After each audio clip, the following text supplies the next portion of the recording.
What if everything we think we know about work and value is only a tiny fraction of the story? Picture a city not lit by screens, but by the careful hands of a lamplighter. Envision streets where news traveled not through notifications, but through the trusted voice of a town crier. For centuries, long before money became the universal measure of worth, societies were held together by something far more profound, a web of human connection, craftsmanship, and roles that served not just individual need, but collective survival. These professions, now faded into history, were the invisible architecture of daily life, binding people through shared purpose and mutual reliance. They remind us that community itself was once the most valuable currency.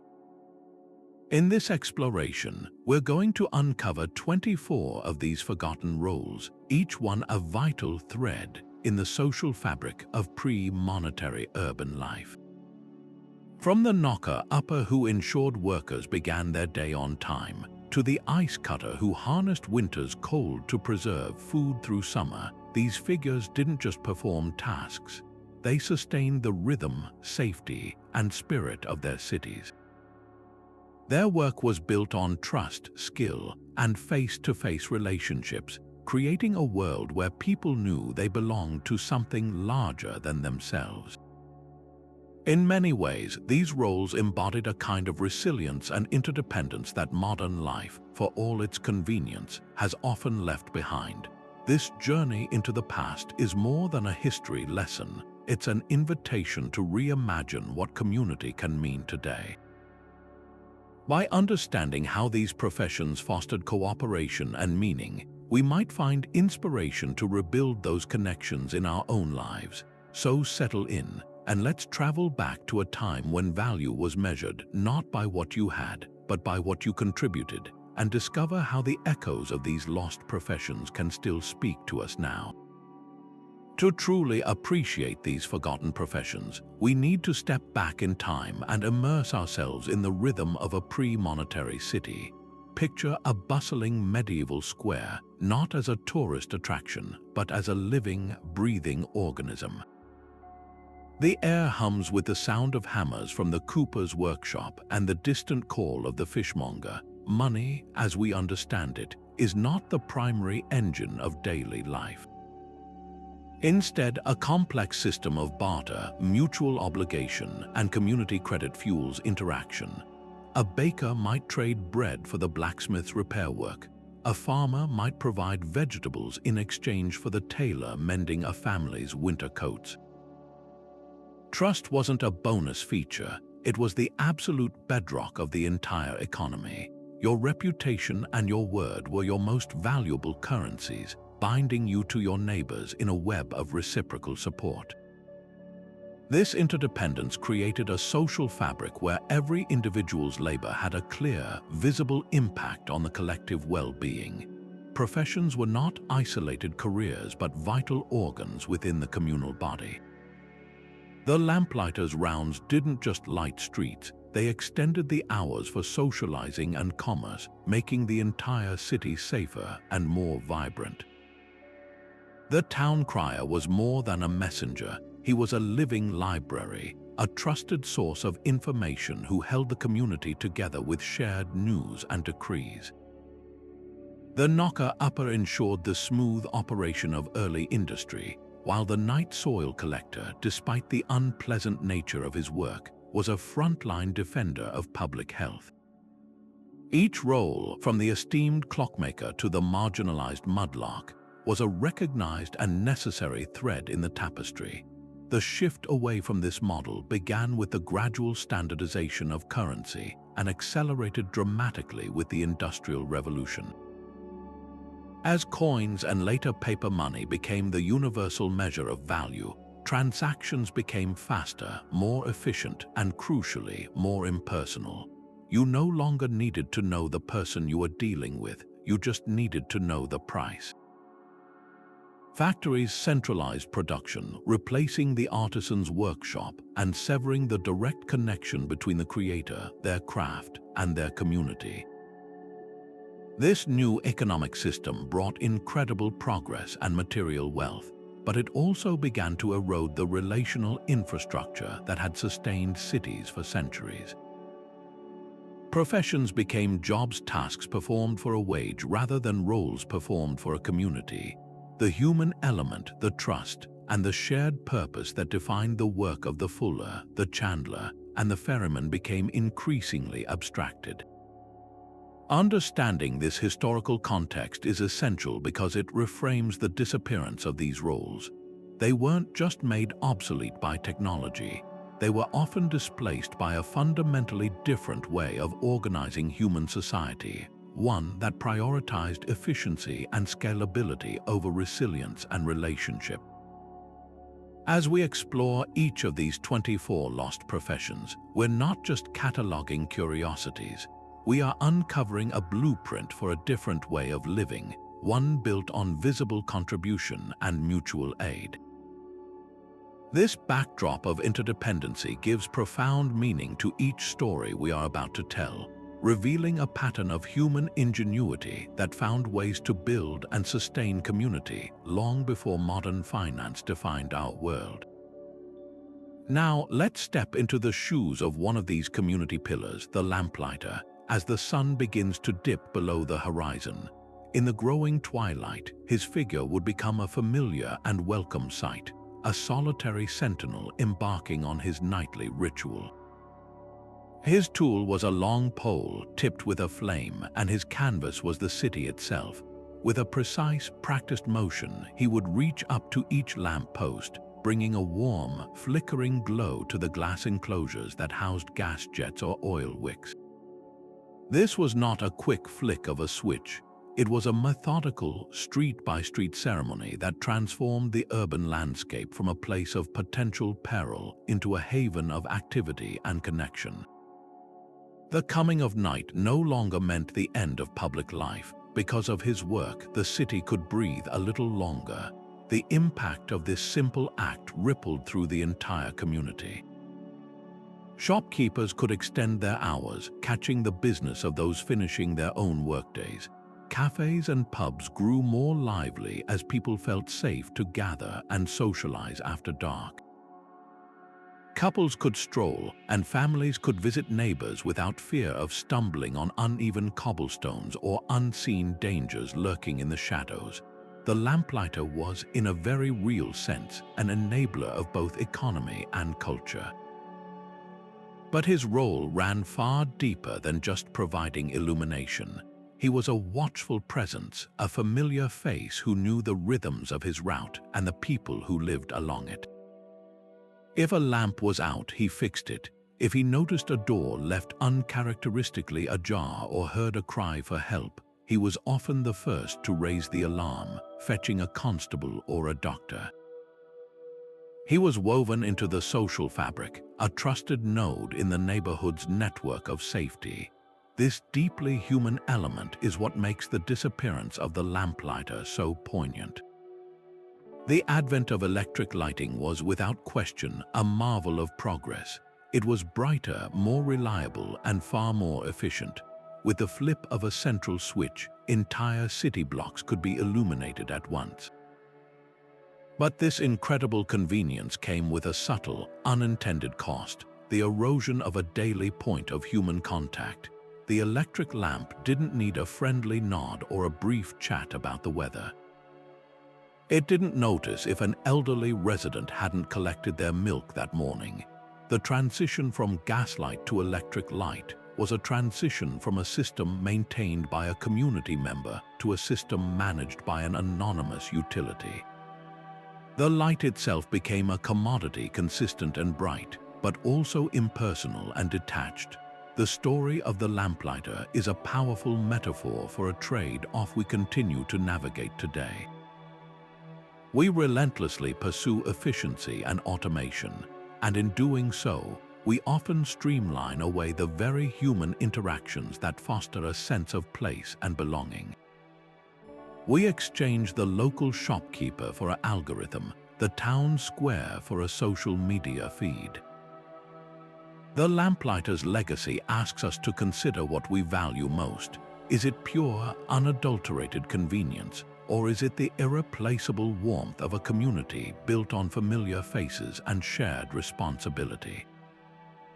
His flickering flame reminds us that some forms of progress, while lighting our way forward, can sometimes leave us in a different kind of darkness. Just as the Lamplighter's work extended the day, another figure ensured the community stayed connected to the pulse of daily life, the town crier. Before the morning fog had even lifted, his voice would cut through the quiet. A living alarm clock and news source rolled into one.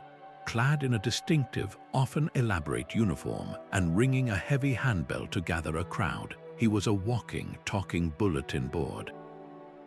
His announcements were the official word on everything that mattered: proclamations from the local lord or king, the dates and times of upcoming markets, public health warnings, and even lost and found notices.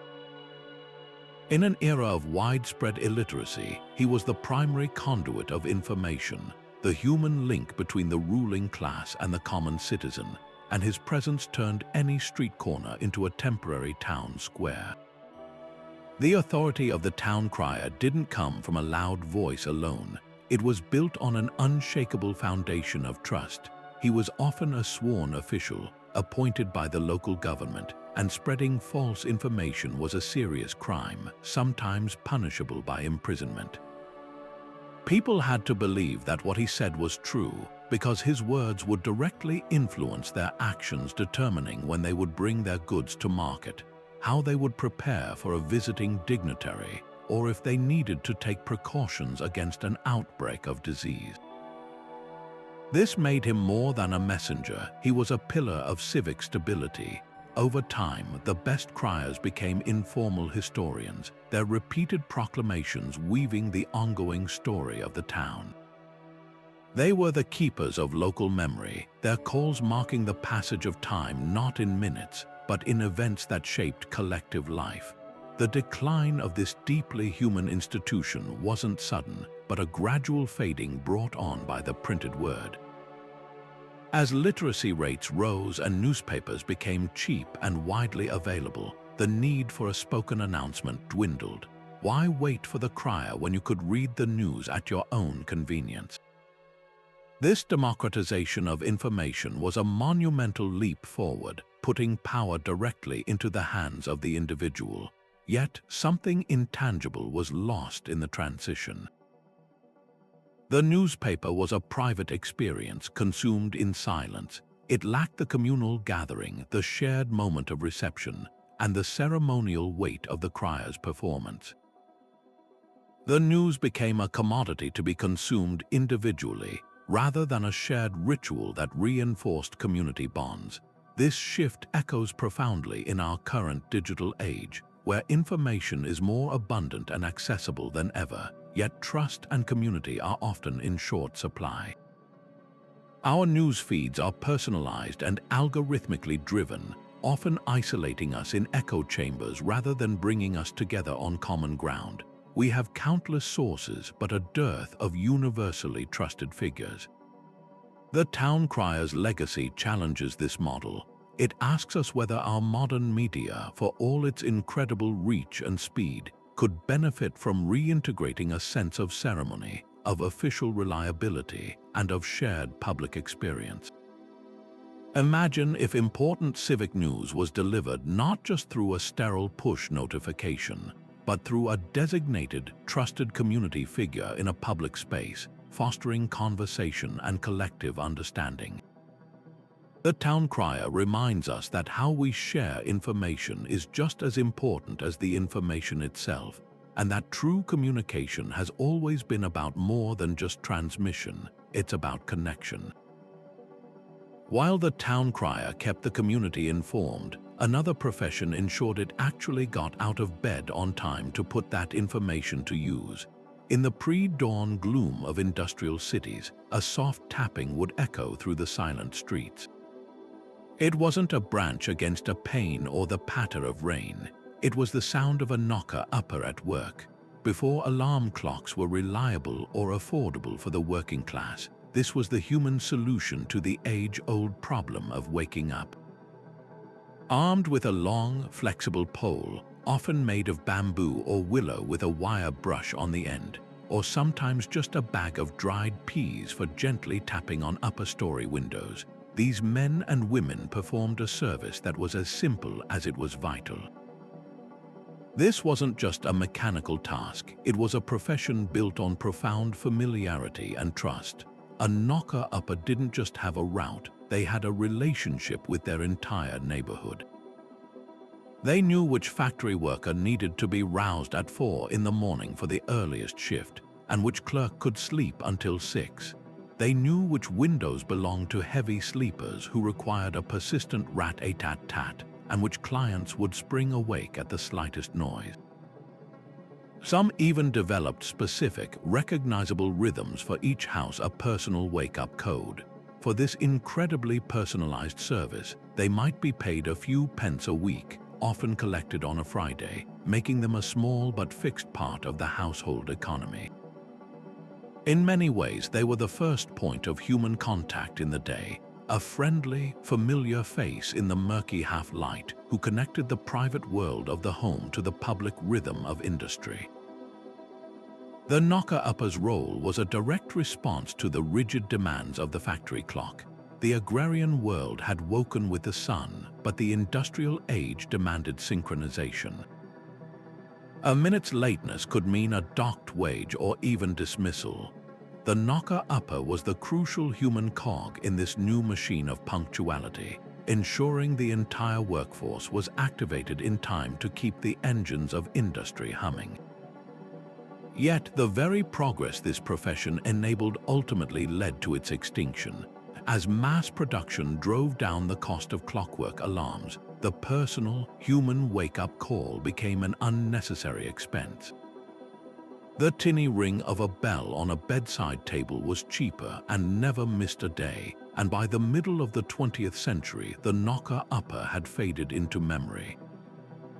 This transition from a human service to a mechanical device is a small but powerful story of how technology can simultaneously solve a problem and erase a point of human connection. Our modern alarms are supremely efficient with snooze buttons and customizable ringtones, but they are also utterly solitary. The day begins not with a brief, reassuring interaction with a community member, but with a jarring, impersonal noise. The knocker-upper makes us wonder about the subtle trade-offs of our automated world and whether there might be a place, even today, for such hyper-local personal services. In an era of smart homes and AI assistants, could we choose to use technology not to eliminate human interaction, but to facilitate new forms of it? Perhaps the legacy of the knocker-upper isn't just a quaint historical footnote, but an invitation to consider how we might reweave small, personal touches of humanity into the efficient fabric of our modern lives. While the knocker-upper ensured the workforce was awake, another profession worked tirelessly to protect them from a far more silent and insidious threat lurking in the shadows. In the cramped, filth-ridden alleyways and cellars of growing cities, the rat-catcher waged a constant, grueling war. This was not a job for the faint of heart. It was a grim, hands-on battle against one of humanity's oldest and most dangerous companions. Rats were more than a nuisance. They were vectors of deadly disease, capable of wiping out entire populations with plague, and they were relentless destroyers of precious food stores. In an era without modern sanitation, the rat-catcher stood as a crucial, if grim, frontline defender of public health. The tools of their trade were as varied as they were ingenious. Some used simple spring-loaded traps, while others employed terriers, small, fierce dogs bred to dart into burrows and dispatch rodents with ruthless efficiency. Perhaps the most fascinating tool was the ferret. These domesticated predators, slim and agile, could be sent into the deepest, most inaccessible rat warrens to flush the panicked creatures out into waiting nets or into the jaws of waiting dogs. The work required a deep, almost intuitive understanding of animal behavior, knowledge of the urban landscape's hidden passages, and a courage that bordered on recklessness. Rat catchers spent their days and nights in the most squalid conditions, stinking sewers, damp cellars, and overflowing grain stores, places most citizens would actively avoid. They faced bites, disease, and injury daily, all for a wage that reflected the dangerous and undesirable nature of their work. Their contribution to history, however, is immeasurable. By controlling rodent populations, they directly prevented the spread of pandemics. The Black Death, which swept through Europe in the 14th century, was perpetuated by fleas carried by rats. While medieval people didn't understand germ theory, they observed the correlation between rat infestations and outbreaks of sickness. The rat catcher, therefore, was performing a vital, life-saving service long before the science behind it was fully comprehended. They were the unseen guardians of the food supply, protecting hard-won harvests and stored provisions from being devoured or contaminated, thus ensuring a degree of food security for the entire community. The modern equivalent, pest control, is a world away from this gritty reality. Today, problems are often addressed with anonymous phone calls, chemical solutions applied by technicians in protective gear, and invoices paid by bank transfer. The confrontation is sanitized, chemical, and distant. The direct, visceral, and personal struggle is gone. This is undoubtedly more effective and safer for the workers, but it has also erased the raw heroism and the tangible connection between a community and its protectors. We are blissfully unaware of the ongoing battle waged in our walls and under our streets, a battle that keeps us safe. The story of the rat catcher is a powerful call to acknowledge the invisible army that still maintains our modern world. It urges us to look past the clean, polished surface of our daily lives and recognize the often unpleasant labor that underpins our health and safety. From the sanitation workers who handle our waste to the farm laborers who harvest our food, countless individuals perform difficult, essential tasks that allow society to function smoothly. The rat catcher, in all his grim glory, reminds us to cultivate gratitude for these modern-day guardians and to never take for granted the complex, often hidden systems and the people within them that allow us to live in comfort and health. While the rat catcher battled pests in the shadows, another profession undertook a monumental task out in the open, under the biting cold of a winter sky. The work of the ice cutter was a race against the season itself, a brutal ballet of strength and precision played out on the frozen surfaces of lakes and rivers. This was not simply about chopping frozen water. It was a sophisticated operation that required reading the ice like a map. Teams of men would first clear the snow from a designated area, then use horse-drawn plows or hand tools to score a grid pattern into the ice. The ideal thickness was at least 18 inches, thick enough to be stable for work and to yield clean, large blocks that would melt slowly. Purity was paramount. Ice from a polluted source could taint everything it touched, so harvesters sought out the clearest, hardest ice from deep, spring-fed bodies of water, often marked by a beautiful, deep blue hue. Once the grid was cut, the real challenge began.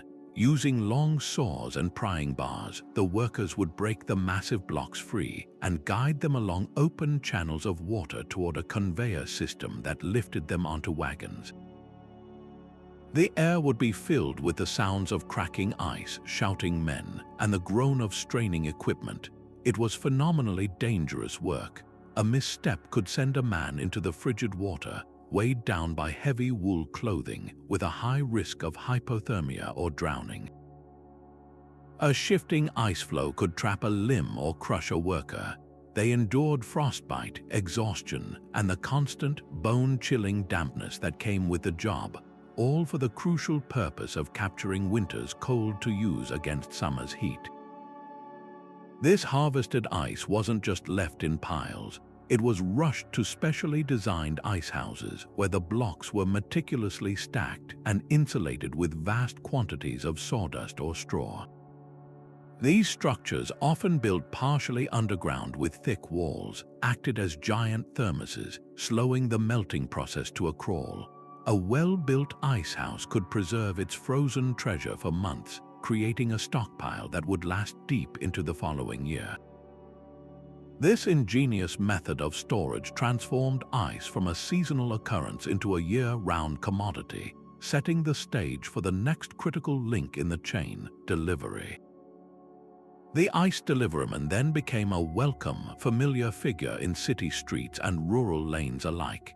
His horse-drawn wagon, loaded with blocks covered in insulating sawdust, was a moving bastion of preservation and comfort. Housewives would place a card in their window indicating how many pounds of ice they needed that day: 25, 50, 100. Using ice picks and tongs, the deliveryman would heft the requested block onto his leather-clad shoulder, carry it into the home, and deposit it in the top compartment of the family's icebox. This daily or weekly ritual was essential for keeping milk fresh, meat from spoiling, and butter firm. For children, the arrival of the ice wagon might also mean chasing after it to scavenge for small, discarded chips to suck on like a popsicle, a small moment of joy born from an industry of sheer grit. The entire ecosystem of the ice trade, from cutter to deliveryman, was rendered virtually obsolete by one invention: the mechanical refrigerator. This wasn't a gradual decline but a seismic shift. Why rely on the unpredictable harvest of natural ice and the laborious delivery system when a machine in your own kitchen could make its own cold on demand at the turn of a dial? The convenience was undeniable and irresistible. The refrigerator liberated households from the drip and mess of the melting icebox and ensured a consistent, reliable temperature for food storage, dramatically improving food safety and reducing waste. Yet, the legacy of the ice cutter asks us to reflect on the nature of our modern convenience. Their work was a direct, physical engagement with a natural resource. They understood the rhythms of the seasons, the properties of their local environment, and the value of careful storage. Today, we are utterly disconnected from the source of our cold. We simply expect it, consuming vast amounts of electricity without a second thought. The ice cutter's world was one of local sourcing and seasonal limitation, concepts that are now at the very heart of our discussions about sustainability and climate change. Their profession stands as a powerful testament to human adaptability and a reminder that sometimes the most advanced solution isn't always the most resilient. In an age of energy dependence, their ability to harness and store the cold of winter without a single watt of electricity feels less like a primitive practice and more like a masterclass in working in harmony with the natural world. If the work of the ice cutter was a battle against the elements, then the task of the night soil collector was a confrontation with a far more intimate and unavoidable aspect of human existence. Under the veil of darkness, these men, and sometimes women, performed one of the most vital yet reviled jobs in the pre-modern city. Their title comes from the polite term for human excrement, night soil, and their work was exactly as it sounds. They were the ones who manually emptied the overflowing privies, cesspits, and latrines that accumulated in every densely populated neighborhood. Armed with long-handled shovels, buckets, and a strong stomach, they would descend into the foul-smelling depths to transfer the waste into large, sealed carts. The operation was almost always conducted at night, hence the name, a practice meant to spare the delicate sensibilities of the daytime populace and to minimize the overwhelming stench that would otherwise permeate the entire area. To modern eyes, this seems like a nightmare occupation, and indeed, these workers occupied the very bottom rung of the social ladder, often living in segregated communities and facing profound stigmatization. Yet, their contribution to public health was nothing short of heroic. In an era without sealed sewer systems, human waste accumulating in basements and backyards was a ticking time bomb for public health, a breeding ground for the cholera, typhoid, and dysentery that could rip through a city with terrifying speed. The night soil collector, by physically removing this hazardous material, was a first responder in the fight against epidemic disease. They were the unsung barrier between a functioning community and a catastrophic sanitation crisis, their grim labor directly saving countless lives that would have otherwise been lost to preventable illness. But here's where the story takes a fascinating turn, moving from mere waste disposal to a form of early sustainability. This material wasn't just discarded. It was recognized for millennia as a valuable agricultural resource, a potent, nitrogen-rich fertilizer.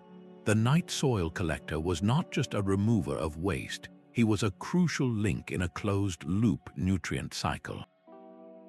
His cart would often travel directly from the city center to the surrounding farmlands, where farmers would pay for the contents to be spread on their fields. This practice returned precious nutrients to the soil, replenishing the earth that grew the food that fed the city. In this elegant, if odoriferous, system, nothing was wasted. The very output of the urban population was directly recycled to fuel its continued survival, creating a sustainable loop that connected the crowded metropolis to the productive countryside. The end of this profession was ushered in by one of the greatest public health innovations in history, the modern, water-based sewer system. With the flush of a toilet, waste was magically whisked away through a network of pipes to be treated far from sight and mind. This was a monumental victory for urban health and comfort, dramatically reducing waterborne diseases and freeing citizens from the ever-present risk of their own waste. However, this incredible convenience also created a profound disconnect. We no longer have to think about what happens after we flush. The entire cycle has been rendered invisible, outsourced to complex, energy-intensive treatment plants that break the direct link between our consumption and the renewal of the land. Our waste is no longer a resource to be carefully managed and returned. It is a problem to be eliminated. The legacy of the night soil collector is a deeply challenging one. It forces us to ask uncomfortable questions about our modern relationship with waste and sustainability. We have achieved miraculous cleanliness at the cost of creating a linear, rather than a circular, system. We extract resources, we consume them, and we dispose of the waste, often in landfills or through processes that require enormous amounts of energy and chemicals.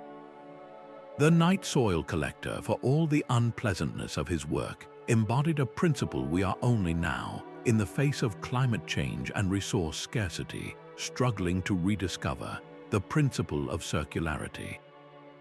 He reminds us that true sustainability isn't just about disposing of things cleanly. It's about reimagining waste altogether, seeing it not as an end product, but as the starting point for something new. In that regard, this most maligned of professions was arguably centuries ahead of its time, turning the most basic product of human life into the very foundation for its continuation. Now, let's shift from the world of sanitation to the world of textiles, where another guildsman performed a vital, if pungent, transformation. Picture a bustling medieval street and follow your nose to the fuller's workshop. The air here is thick with the distinct, ammonia-rich smell of stale urine and wet wool. Inside, you'd find large, shallow vats filled with a murky liquid and the raw, greasy wool freshly sheared from sheep. This greasy coating, called lanolin, along with dirt and plant matter, had to be removed and the wool fibers matted together to create a thick, durable felted cloth. The fullers' secret ingredient for this process was what they called wash, a carefully collected and aged supply of human urine. The chemistry, though unknown to them at the time, was sound. The ammonia in the urine acted as a powerful cleansing agent, breaking down the greasy lanolin and dirt, but the process required more than just soaking. To work the mixture deep into the fibers and begin the felting process, the fuller would roll up his trousers, step into the vat, and begin to trample the wool with his bare feet. For hours on end, he would stomp and dance in the cold, foul-smelling slurry, a practice that gave rise to the term walking or treading for the fulling process. It was exhausting, unpleasant work that left the fuller's skin chapped and stained, yet it was absolutely essential. Without this arduous cleansing and matting, wool would remain a loose, greasy pile of fibers, utterly useless for making the warm, water-resistant, and long-lasting garments that were the backbone of medieval clothing. Once the initial trampling was complete, the cloth was rinsed and then often stretched on a large frame known as a tenterframe, using hooks called tenterhooks to dry without shrinking. This is where we get the phrase "on tenterhooks," meaning to be in a state of suspenseful tension, much like the cloth itself. The final product was a clean, dense, and tightly woven fabric ready for the dyers or the tailors. The fuller's workshop, therefore, was not a peripheral operation. It was a central hub in the textile production chain, turning a raw agricultural product into a viable material for commerce and comfort. Theirs was a classic example of a noxious trade, one that was vital to the economy but was often relegated to the outskirts of town due to the powerful odors it produced. These craftsmen were rarely lone operators. They were typically organized into powerful guilds.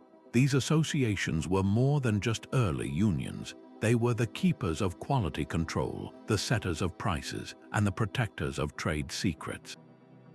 A master fuller would take on apprentices, teaching them not only the precise art of judging the right mixture and trampling time, but also the business of their craft. The guild ensured that a yard of cloth fulled in one shop would be identical in quality to a yard fulled in another, building trust in the local product and protecting consumers from shoddy workmanship. This system created a strong sense of community and shared identity among these artisans, binding them together through shared skill and shared stench. The end of this hands-on craft came with the harnessing of water power. The fulling mill, which appeared in England as early as the 12th century, used water wheels to power large, heavy wooden hammers called fulling stocks that would pound the cloth mechanically. This was a revolutionary increase in efficiency. One mill could process more cloth in a day than a dozen men could trample in a week.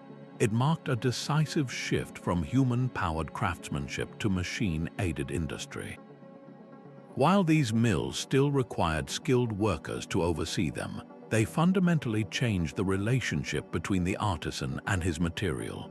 The tactile, sensory connection, the feel of the cloth underfoot, the intuitive knowledge of when the process was complete, was replaced by the rhythmic, impersonal thud of a machine.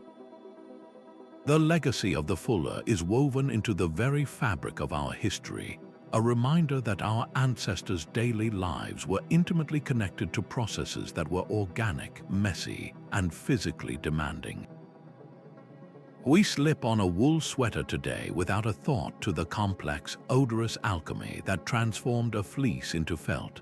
The fuller's story asks us to appreciate the profound human effort and ingenuity embedded in the most basic materials of pre-industrial life. In an age of synthetic fabrics and fully automated production, their vanished world challenges us to consider what we gain with efficiency and what we lose when we sever our direct, hands-on connection to the creation of the things we depend on every day.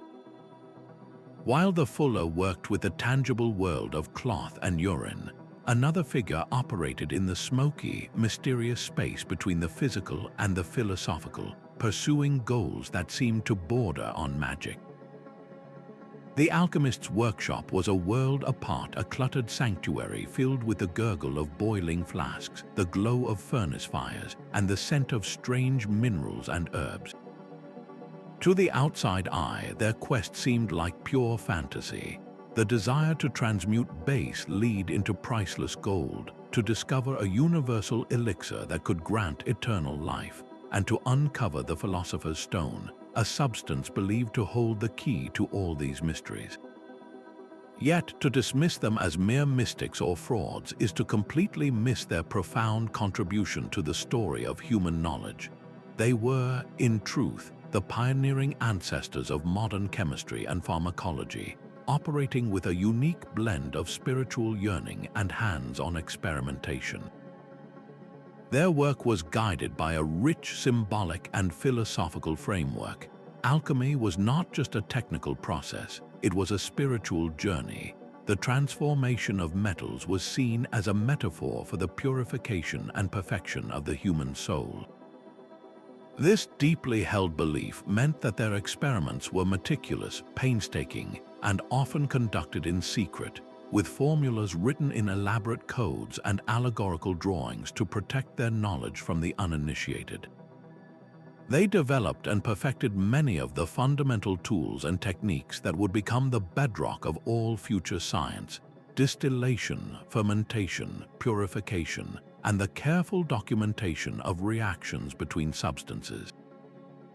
Their furnaces and alembics were the forerunners of our modern laboratories, and their relentless trial and error, though aimed at spiritual ends, yielded a vast repository of practical chemical knowledge. Perhaps no figure better embodies this dual role of mystic and scientist than Paracelsus, a bombastic, brilliant Swiss-German alchemist of the 16th century. He openly challenged the ancient medical doctrines of Galen and advocated for a new approach to healing that relied on chemistry. He argued that illnesses were specific entities that could be targeted by specific chemical remedies, a revolutionary idea that laid the groundwork for modern pharmacology. Paracelsus and his contemporaries experimented with mercury, sulfur, arsenic, and various mineral salts, creating tinctures and ointments that, while sometimes dangerous, began the crucial shift from herbal folk medicine to chemically based treatments. They were the first to systematically explore the potential of inorganic substances for healing, moving beyond the plant world into the very heart of matter itself. Because of this unique knowledge, alchemists held positions of great influence. They were not isolated hermits. They were sought-after advisors in the courts of kings and emperors, who were, of course, highly interested in the prospect of unlimited gold. They served as court physicians, metallurgists for the mint, and consultants on mining operations. Their expertise in creating vivid dyes, improving metal alloys for weapons, and even developing early forms of gunpowder made them invaluable assets to the powerful. In the cities, they were respected healers and innovators, their shops acting as early apothecaries where they would compound medicines and offer their services to the public. They stood at a unique crossroads, blending the practical needs of society with a boundless, almost poetic curiosity about the hidden workings of the universe. The decline of the alchemist was not a failure of method, but a shift in philosophy. The Age of Enlightenment in the 17th and 18th centuries championed a new ideal: empiricism. Thinkers like Robert Boyle and Isaac Newton, who himself was deeply fascinated by alchemy, began to insist that the natural world could only be understood through repeatable experiments, measurable results, and a rejection of spiritual or mystical explanations. The scientific method demanded cold, hard data, and the alchemist's deeply personal, symbolic quest for spiritual transformation through matter did not fit this new mold. Their holistic worldview was split in two. The spiritual pursuits were largely dismissed as superstition, while their practical, experimental techniques were eagerly adopted and formalized into the new discipline of chemistry. The legacy of the alchemist, therefore, is not a failed recipe for gold, but something far more precious. They symbolize the timeless, quintessentially human drive to reach beyond our perceived limits, to seek transformation not just of materials, but of our very understanding of life and the cosmos. They remind us that the clean, logical lines of modern science were born in the smoky, chaotic, and profoundly imaginative fires of their furnaces. Every time a chemist identifies a new compound or a pharmacologist develops a new drug, they are walking a path first carved out by these early pioneers who dared to ask the biggest questions, and in their pursuit of magic, they accidentally gave us the foundations of science.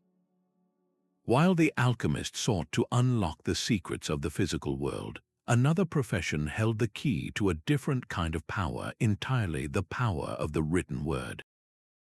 In the bustling heart of a medieval city, amidst the clamor of merchants and the chatter of townsfolk, you would often find the scrivener at his small wooden desk, a silent island of concentration in a sea of activity. For a small fee, he would perform a service that was nothing short of magical for the vast majority of the population. He could transform thought into permanent record. In an era where literacy was a specialized skill, often confined to the clergy, the nobility, and a select few merchants, the scrivener was an essential bridge between the spoken and the written world, a public notary, scribe, and confidant all rolled into one. His services were the glue that held both personal lives and commercial enterprises together. A young soldier heading off to war might hire him to pen a heartfelt letter to his family, carefully dictating his words to a man who could give them lasting form. A prosperous trader would depend on him to draft a legally binding contract for a shipment of spices, ensuring every clause and condition was articulated with perfect clarity to avoid future disputes. For those embroiled in a legal matter, the scrivener's accurately copied court documents could mean the difference between keeping and losing one's property. He was more than just a human printing press. He was a keeper of secrets, a translator of emotion into eloquence, and a guardian of legal and financial truth. The trust placed in him was immense, for a single intentional error or a careless slip of the pen could alter the meaning of a will, invalidate a deed, or break a heart. His integrity was his most valuable asset, the foundation upon which his entire profession was built. Many scriveners found their home in the vibrant chaos of the marketplace, their stalls acting as vital hubs of information and administration. Others worked in the quiet, hallowed silence of monastic scriptoria, painstakingly copying religious texts and classical manuscripts by candlelight, their work preserving the very flame of knowledge through the dark ages. In both settings, they were more than just writers. They were active participants in the flow of civic life. A scrivener's stall was a place where news was overheard, where gossip was exchanged, and where the important business of the town was literally put down on paper. They were informal archivists, their accumulated documents forming a unique, handwritten record of the community's daily life, its promises, its disputes, its affections, and its commerce. The slow decline of this deeply personal profession was driven by two powerful forces, education and technology. The gradual spread of public schooling began to demystify the written word, turning literacy from a privileged skill into a common tool. As more people learned to read and write for themselves, the need for a paid intermediary naturally diminished. But the true death knell for the scrivener was the invention of the printing press by Johannes Gutenberg in the 15th century. Suddenly, books, pamphlets, and eventually newspapers could be mass-produced quickly and cheaply. The printed word became democratized, accessible to a much wider audience. Standardized legal forms began to appear, reducing the need for custom-drafted documents. The written word was transformed from a rare, artisanal product into a ubiquitous, impersonal commodity. This transition, while a monumental leap forward for human communication, also carried a subtle cost. We gained incredible efficiency and access to information, but we lost a layer of human mediation and personalized care. Today, we type our own emails and download pre-filled PDF contracts. The act of writing has become solitary and often transactional. The Scrivener's legacy asks us to consider what was embedded in that lost human transaction: the weight of ethical responsibility, the careful craft of phrasing, and the intimate role of a trusted professional who handled our most important words with reverence and skill.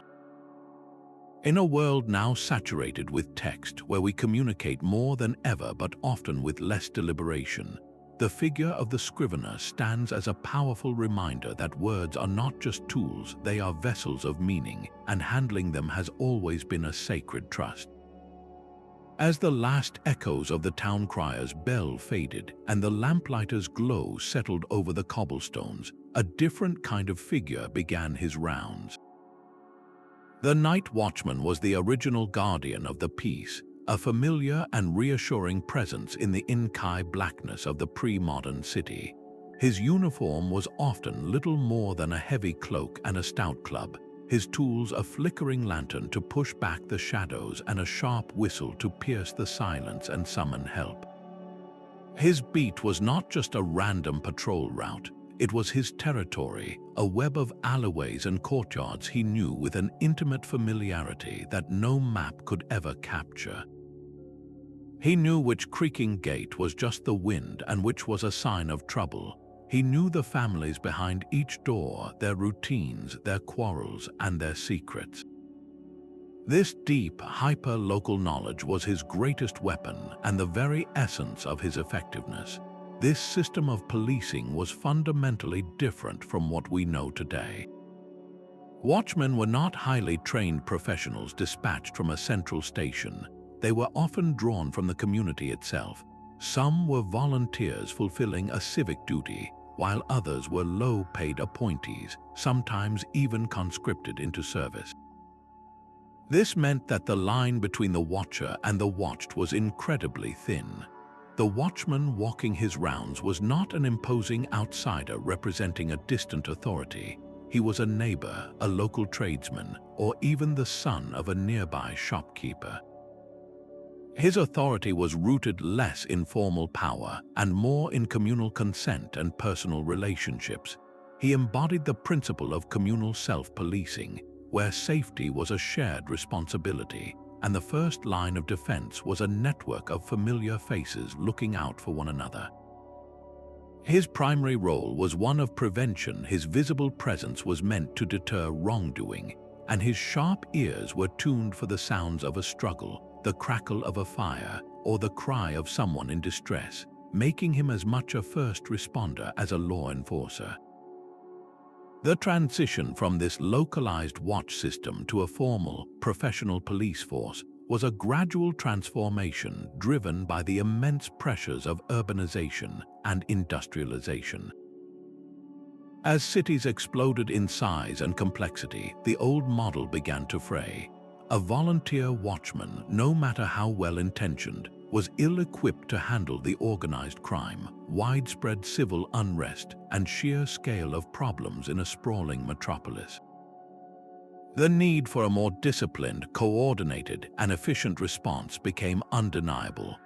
The creation of official police departments, like London's Metropolitan Police under Sir Robert Peel in the 19th century, introduced a revolutionary new concept: a full-time, salaried, and hierarchically organized force that patrolled designated areas regardless of personal ties.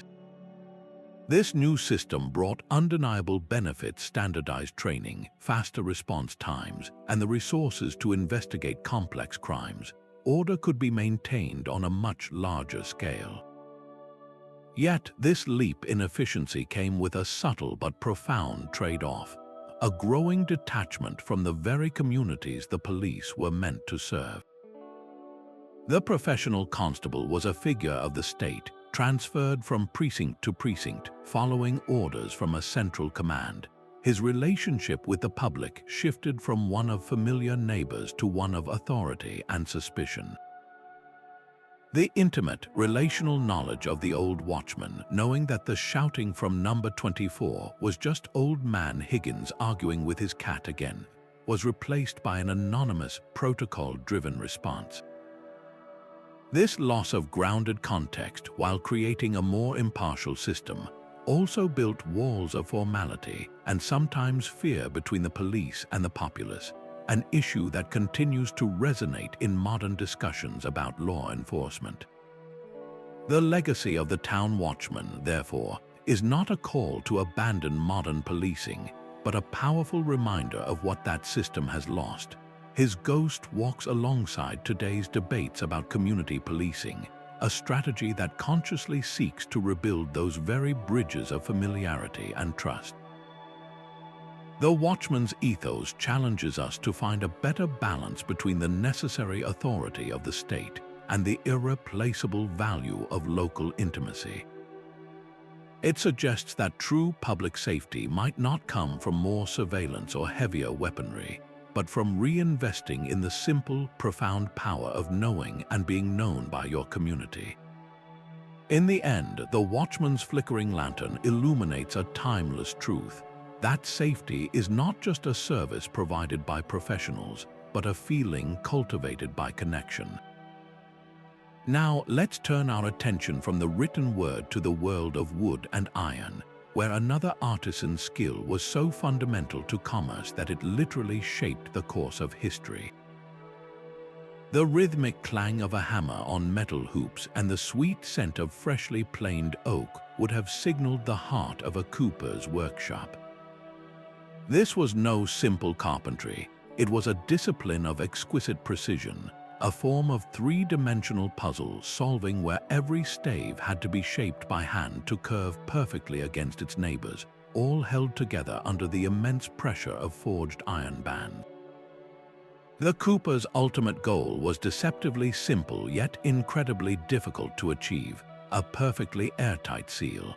A single poorly fitted piece of wood could mean the disastrous loss of priceless cargo, a shipment of wine turned to vinegar, precious grains spoiled by damp, or gunpowder rendered useless by moisture. The stakes for his craft could not have been higher. The sheer ubiquity of the barrel in the pre-industrial world is almost impossible to overstate. It was the universal shipping container of its era, the indispensable workhorse of global trade.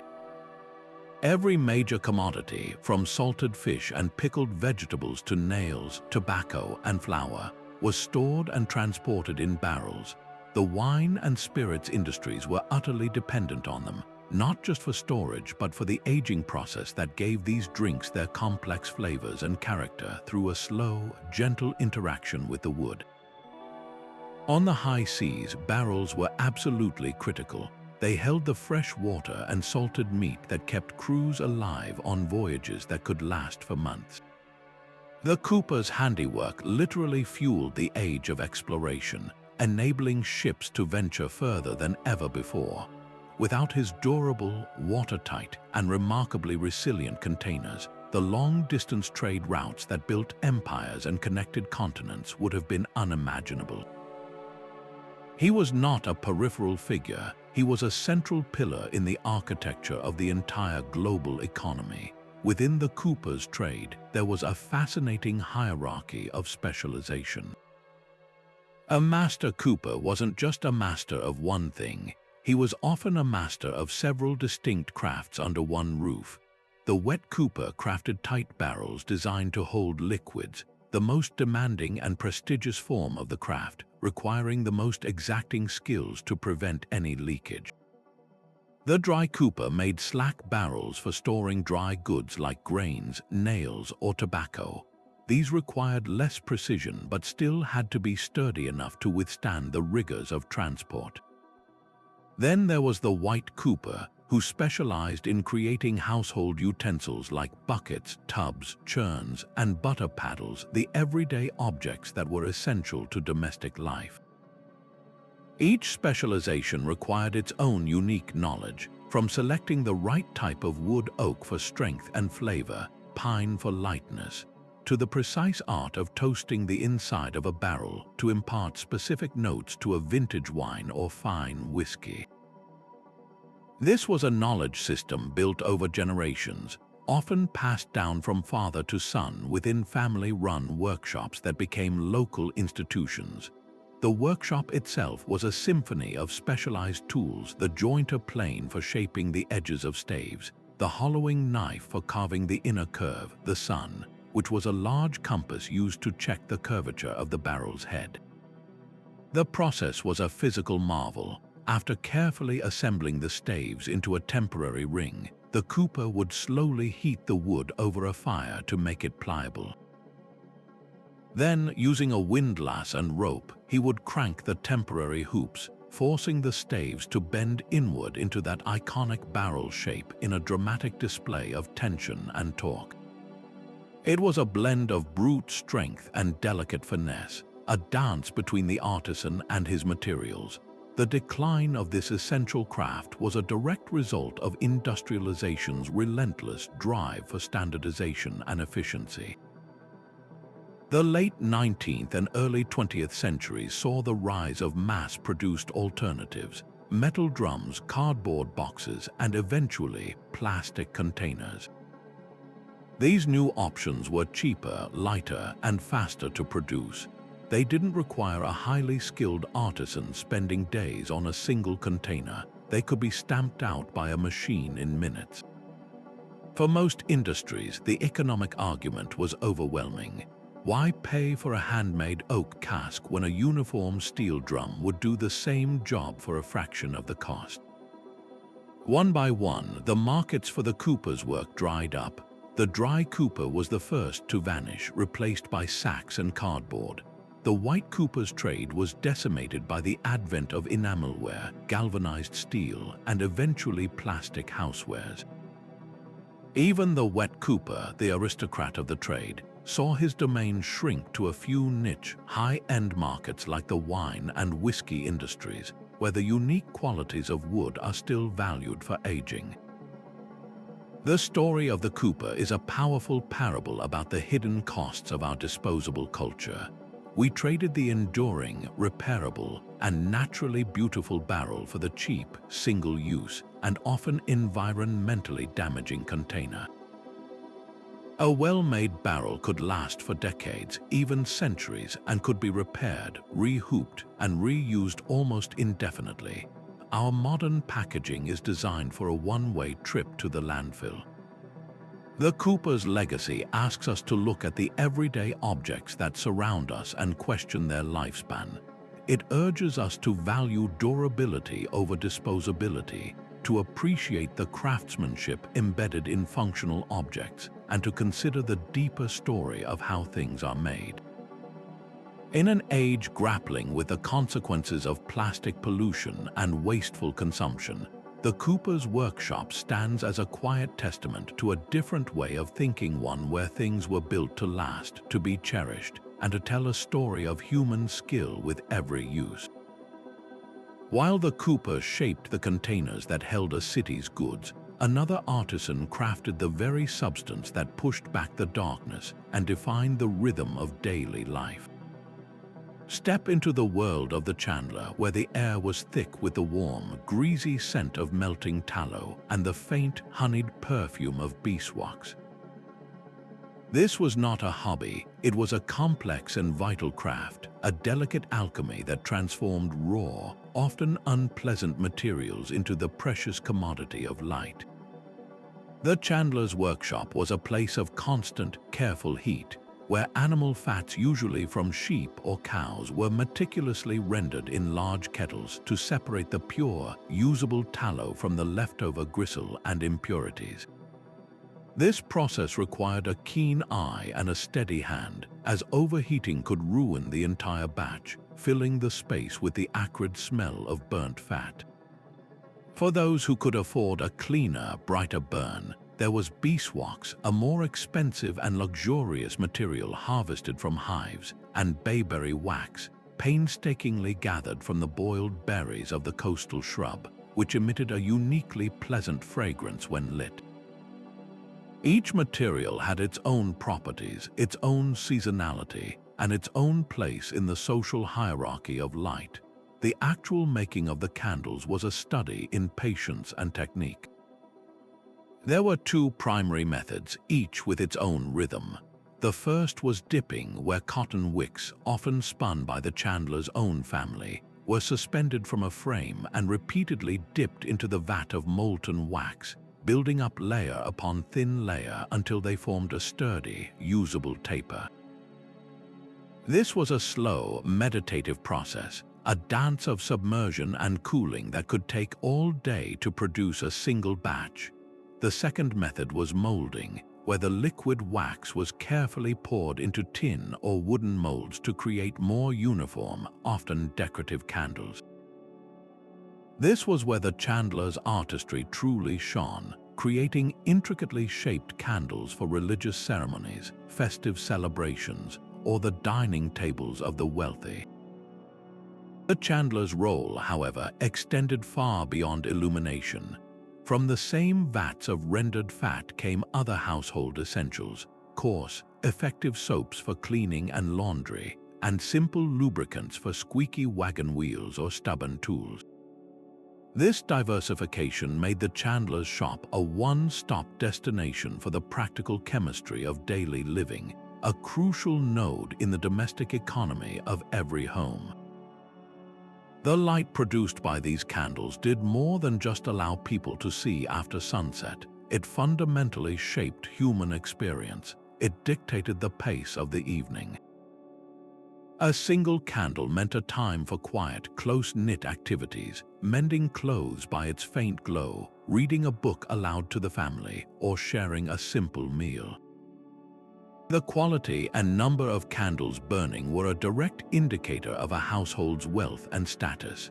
The rich, smokeless light of beeswax signified affluence and refinement, while the cheaper, sputtering tallow candle, which gave off a smoky flame and a distinctive odor, was the lot of the common folk. The chandler's craft was therefore intimately tied to the natural world and its cycles. Work was seasonal. Tallow was more readily available after autumn slaughters, bayberries were harvested in the late fall, and beeswax depended on the health of the hives and the success of the honey harvest. The chandler wasn't just making a product, they were orchestrating a natural rhythm, transforming the bounty of each season into the fuel that would see the community through the long, dark winter nights. The extinction of this profession was not a slow fade but a swift and decisive eclipse brought on by a wave of new technology. The first blow came from gaslight in the early 19th century, which piped illumination directly into streets and homes, offering a brilliance that no candle could ever match. This was followed by the knockout punch, Thomas Edison's electric light bulb. With the simple flick of a switch, a clean, steady, and incredibly bright light could flood a room indefinitely without smoke, odor, or the constant need for trimming and replacement. The convenience was so overwhelming that within a generation, the essential craft of the chandler was rendered virtually obsolete for everyday use. The intricate knowledge of rendering temperatures, wick braiding, and seasonal harvests became a forgotten language, replaced by the impersonal hum of the electrical grid. Yet the story of the chandler did not end there. In a beautiful twist of irony, the very technology that made their craft obsolete now allows us to appreciate it as a form of art. Today, artisanal candle making thrives as a niche pursuit, a conscious rejection of the impersonal for the tactile and the fragrant. We now buy hand-poured soy or beeswax candles not out of necessity, but for the ambience, the scent, and the connection to a slower, more deliberate way of living. The chandler's legacy thus flickers on, teaching us a profound lesson about the nature of progress. We gained unimaginable convenience and safety with electric light, but we lost an intimate, hands-on relationship with the very phenomenon of light itself. We no longer understand its cost in labor and resources. We simply expect it. The Chandler reminds us that every beam of light that pushes back the darkness has a history, a story of human ingenuity and seasonal rhythm that is worth remembering, if only to better appreciate the miracle we now take for granted every time we flip a switch. Now let's journey from the candlelit workshops to the water's edge, where another figure held the power to connect what geography had torn apart. Picture a wide, rushing river, its opposite banks home to two separate communities. For centuries, a bridge might have been an impossible dream, a feat of engineering beyond their means, but the need to cross was undeniable. A farmer needed to get his goods to market on the other side. A family wished to visit relatives. A messenger carried urgent news. This is where the ferryman entered the picture, the master of a small, sturdy boat and the keeper of the only safe passage across the powerful current. His vessel, whether a simple rowboat or a slightly larger craft pulled along a guided rope, was more than just transportation. It was a moving piece of infrastructure, a lifeline that stitched the fractured landscape into a cohesive whole. This was not a job for the impatient or the unskilled. The role demanded a deep, almost innate understanding of the natural world. A skilled ferryman could read the river like a book, knowing every hidden snag beneath the surface, every shift in the current caused by recent rains, and every eddy that could be used to his advantage. He was a living almanac of the weather, able to predict a coming squall by the feel of the wind or the look of the clouds, knowing when it was safe to cross and when it was wiser to wait. This knowledge was rarely written down. It was a sacred trust passed down from parent to child through generations of a single family, who often held the official license or right to operate the ferry. They became as much a part of the local geography as the river itself. Their wisdom accumulated over a lifetime, ensuring the safe passage of countless souls and precious cargo. The economics of the ferry were a fascinating microcosm of the pre-monetary world. On well-traveled routes, a formal toll might be established, a small coin to cross. But in countless other places, the transaction was far more fluid and human. A ferryman might accept a loaf of bread from the baker, a basket of eggs from the farmer, or a promise of future help mending his nets from the fisherman. This system of barter wasn't just about payment. It was a reaffirmation of community ties, a constant exchange of goods and services that bound everyone together in a web of mutual obligation and respect. The ferryman himself was often a central figure in local folklore, a character shrouded in stories. He was the confidant who heard whispers from both sides of the river, the first to learn of news from travelers, and a symbol of transition. The guide who literally helped people move from one state of being to another, much like the mythical ferryman Charon who guided souls across the river Styx.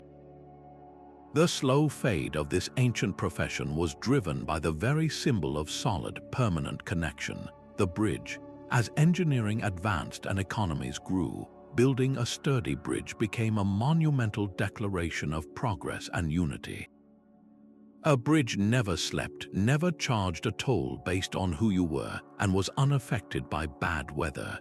It offered a freedom of movement that the ferry, reliant on human labor and the whims of nature, simply could not match. Railways and modern roads further sealed the fate of most ferry routes, offering faster, cheaper, and more efficient ways to move large numbers of people and goods across what were once formidable barriers. One by one, the familiar landing spots fell silent. The ferryman's boat pulled ashore for the last time, and the intimate, human-scaled connection across the water was replaced by the impersonal, roaring efficiency of concrete and steel. Yet the spirit of the ferryman was not entirely extinguished. in a beautiful twist, the very progress that made him obsolete now allows us to appreciate his craft for its romance and ritual. On certain scenic rivers, historic ferries still operate, no longer as essential infrastructure but as beloved tourist attractions, offering a slower, more contemplative way to experience the landscape. More profoundly, his legacy challenges our modern understanding of what truly connects a community. We build immense bridges and complex digital networks, believing that faster is always better.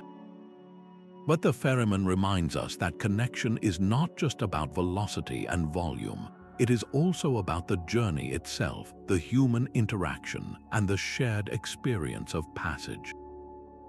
His simple boat required a moment of pause, a conversation, and a trust placed in another person's skill. In our race to build ever faster infrastructure, we must not forget that the most resilient connections are often those woven with patience, skill, and a shared story, the very gifts the Ferryman offered for centuries. But for every Ferryman connecting communities above the water, another figure waded into the murky depths below, engaging in a far more intimate and unsettling exchange with nature. The work of the Leech collector was a strange and solitary pursuit, a testament to the lengths humanity would go to in the name of healing. Armed with little more than a keen eye, a strong stomach, and a wooden bucket, these men and women would venture into stagnant ponds, sluggish streams, and swampy marshes, the preferred habitats of the medicinal leech. Their tools were their own legs, used as bait to lure the parasites from their muddy hiding places. They would wade slowly into the cold, waist-deep water, often bare-legged, and stand perfectly still, waiting for the telltale pinch that signaled a leech had latched onto their skin. It was a patient, painful, and profoundly risky form of fishing, where the catcher willingly became the prey. This dangerous harvest was driven by a medical doctrine that had persisted for nearly 2,000 years, the theory of the four humors. Ancient physicians like Galen believed that health was a state of balance between blood, phlegm, black bile, and yellow bile within the body. Illness was thought to be an imbalance, an excess of a particular humor, and the most logical cure was to remove the surplus. Bloodletting, therefore, became a universal panacea, prescribed for everything from fever and headache to melancholy and plague. And the tool of choice for this delicate operation was often the humble leech. Its natural anticoagulant saliva allowed blood to flow freely from the tiny, precise incision it made, making it far more efficient and somewhat less brutal than the common practice of venesection, which involved slicing open a vein with a lancet. A leech could be directed to a specific, inflamed part of the body, a swollen joint, a black eye, a throbbing temple, drawing out the bad blood and, in theory, restoring the patient's vital balance. The demand for these living, breathing medical devices was enormous, creating a thriving and gruesome economy centered on the leech collector's grim harvest. The collector's work, however, did not end at the water's edge. The real challenge was in the storage and transport of their squirming, fragile cargo. Leeches are surprisingly delicate creatures. They required constant care to survive the journey from marsh to apothecary shop. They were typically stored in special wooden barrels or earthenware jars filled with fresh water and pond weed, and these containers had to be carried with immense care. A jostling journey could kill the entire valuable batch. Some collectors developed ingenious methods, like using perforated boxes strapped to their bodies to keep the leeches moist and agitated on the long walk back to town. The most successful collectors knew the best harvesting grounds, the right time of year to gather, and the secrets to keeping their specimens alive and hungry for as long as possible. Their pay was meager, reflecting the lowly status of the work, but it was a living pulled literally from the mud, a testament to a world where medicine was directly, and often uncomfortably, harvested from the natural world. The downfall of this profession was not a single event, but a seismic shift in medical understanding. The rise of germ theory in the late 19th century, pioneered by scientists like Louis Pasteur and Robert Koch, completely dismantled the ancient concept of humoral balance. Doctors now understood that many diseases were caused not by an imbalance of fluids, but by specific microscopic pathogens. The practice of bloodletting, once the cornerstone of medicine, was revealed to be not just ineffective but often actively harmful, weakening patients who are already fighting infection. Concurrently, a new wave of ethical consideration for both patients and animals began to emerge. The image of a doctor applying slimy parasites to a sick person started to be seen as barbaric and unscientific, a relic of a superstitious past. The leech collector and the entire medical paradigm he supported was swept away by the tides of progress and enlightenment. Yet, in a stunning twist of medical history, the leech has made a triumphant, albeit niche, return. Modern medicine has rediscovered the incredible biochemical sophistication of the creature's saliva, which contains over 100 bioactive proteins.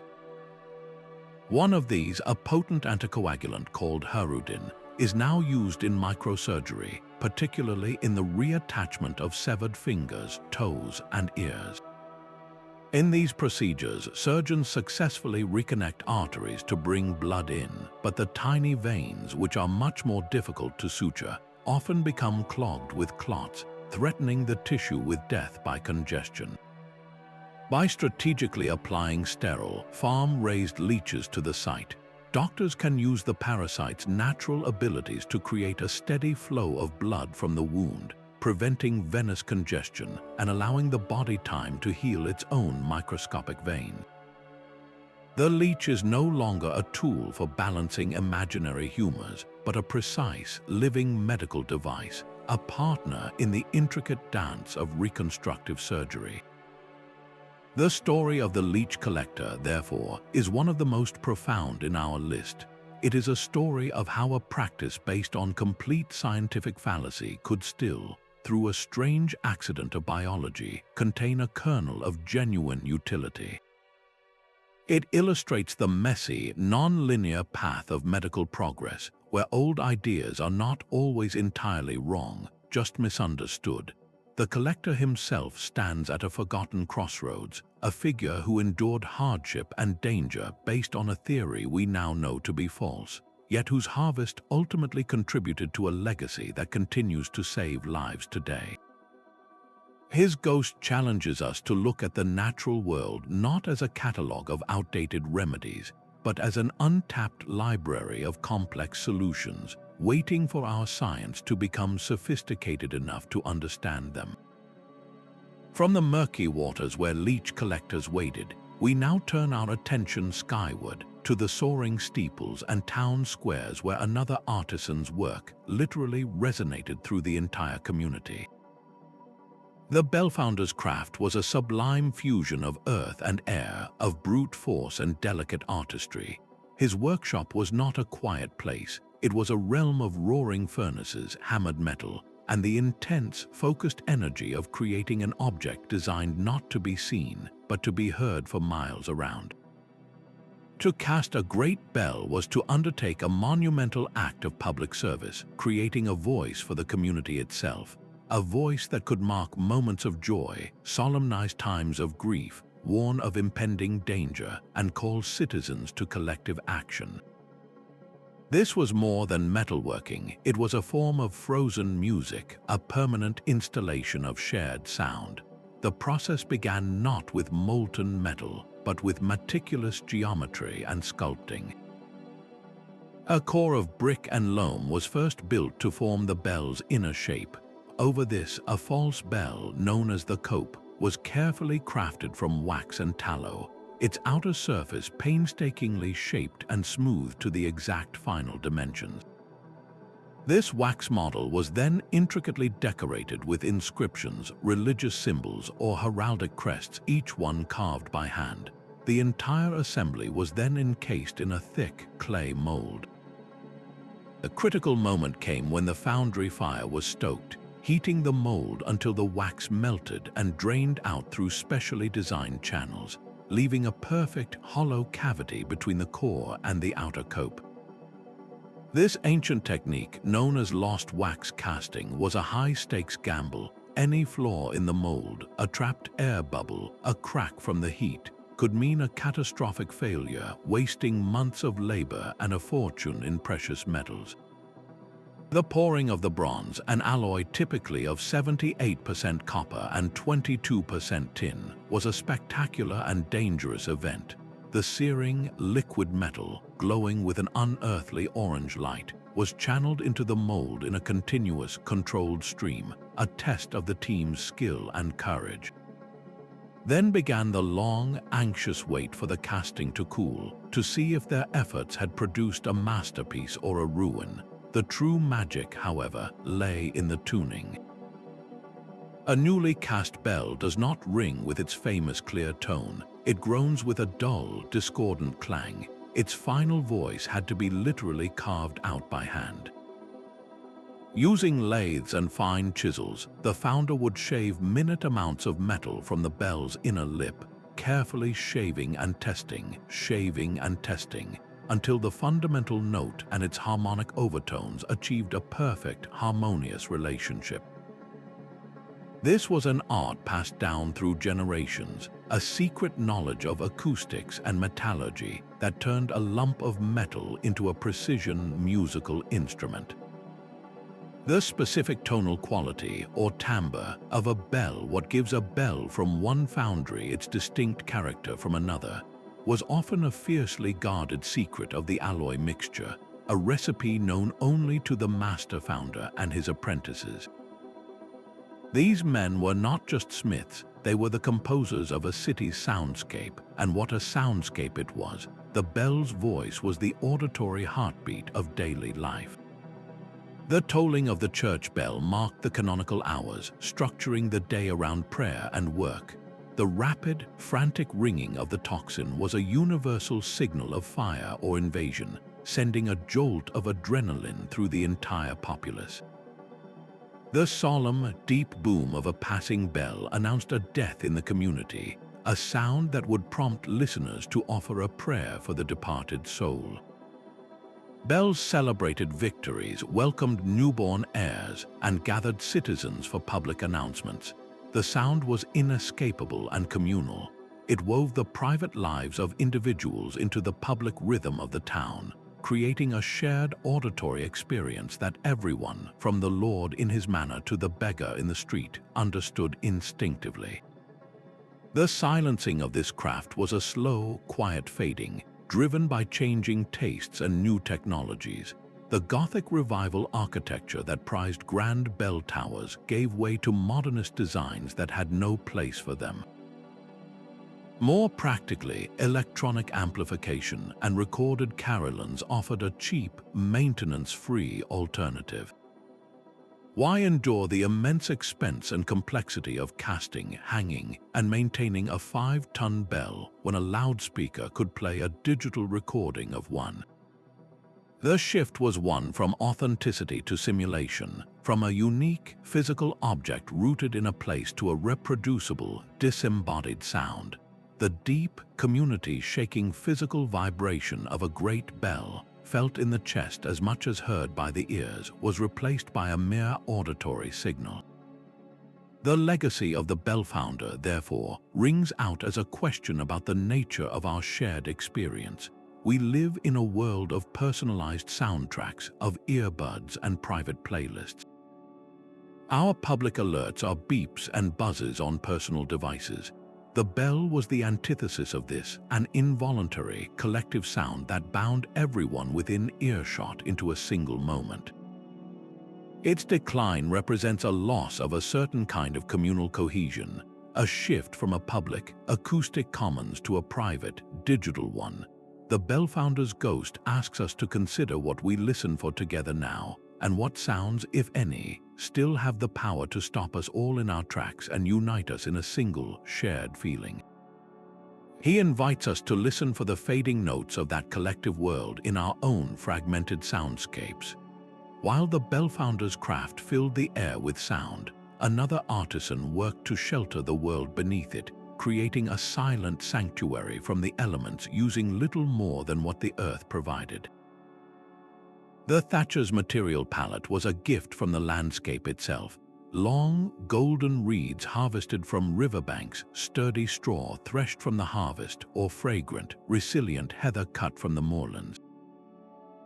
To watch a master thatcher at work was to witness a kind of alchemy, transforming these humble, renewable grasses into a dense, weatherproof skin that could shield a home for decades. This was not simple stacking. It was a complex, three-dimensional weaving process, a tactile language of layers, angles, and binds passed down through generations.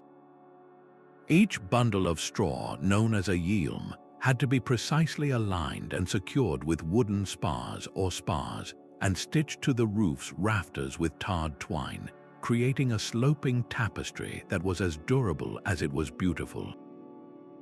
The final, signature touch was the ridgeline, often an elaborate, woven pattern that served as the Thatcher's personal signature, a testament to their skill and a crowning glory on the finished roof.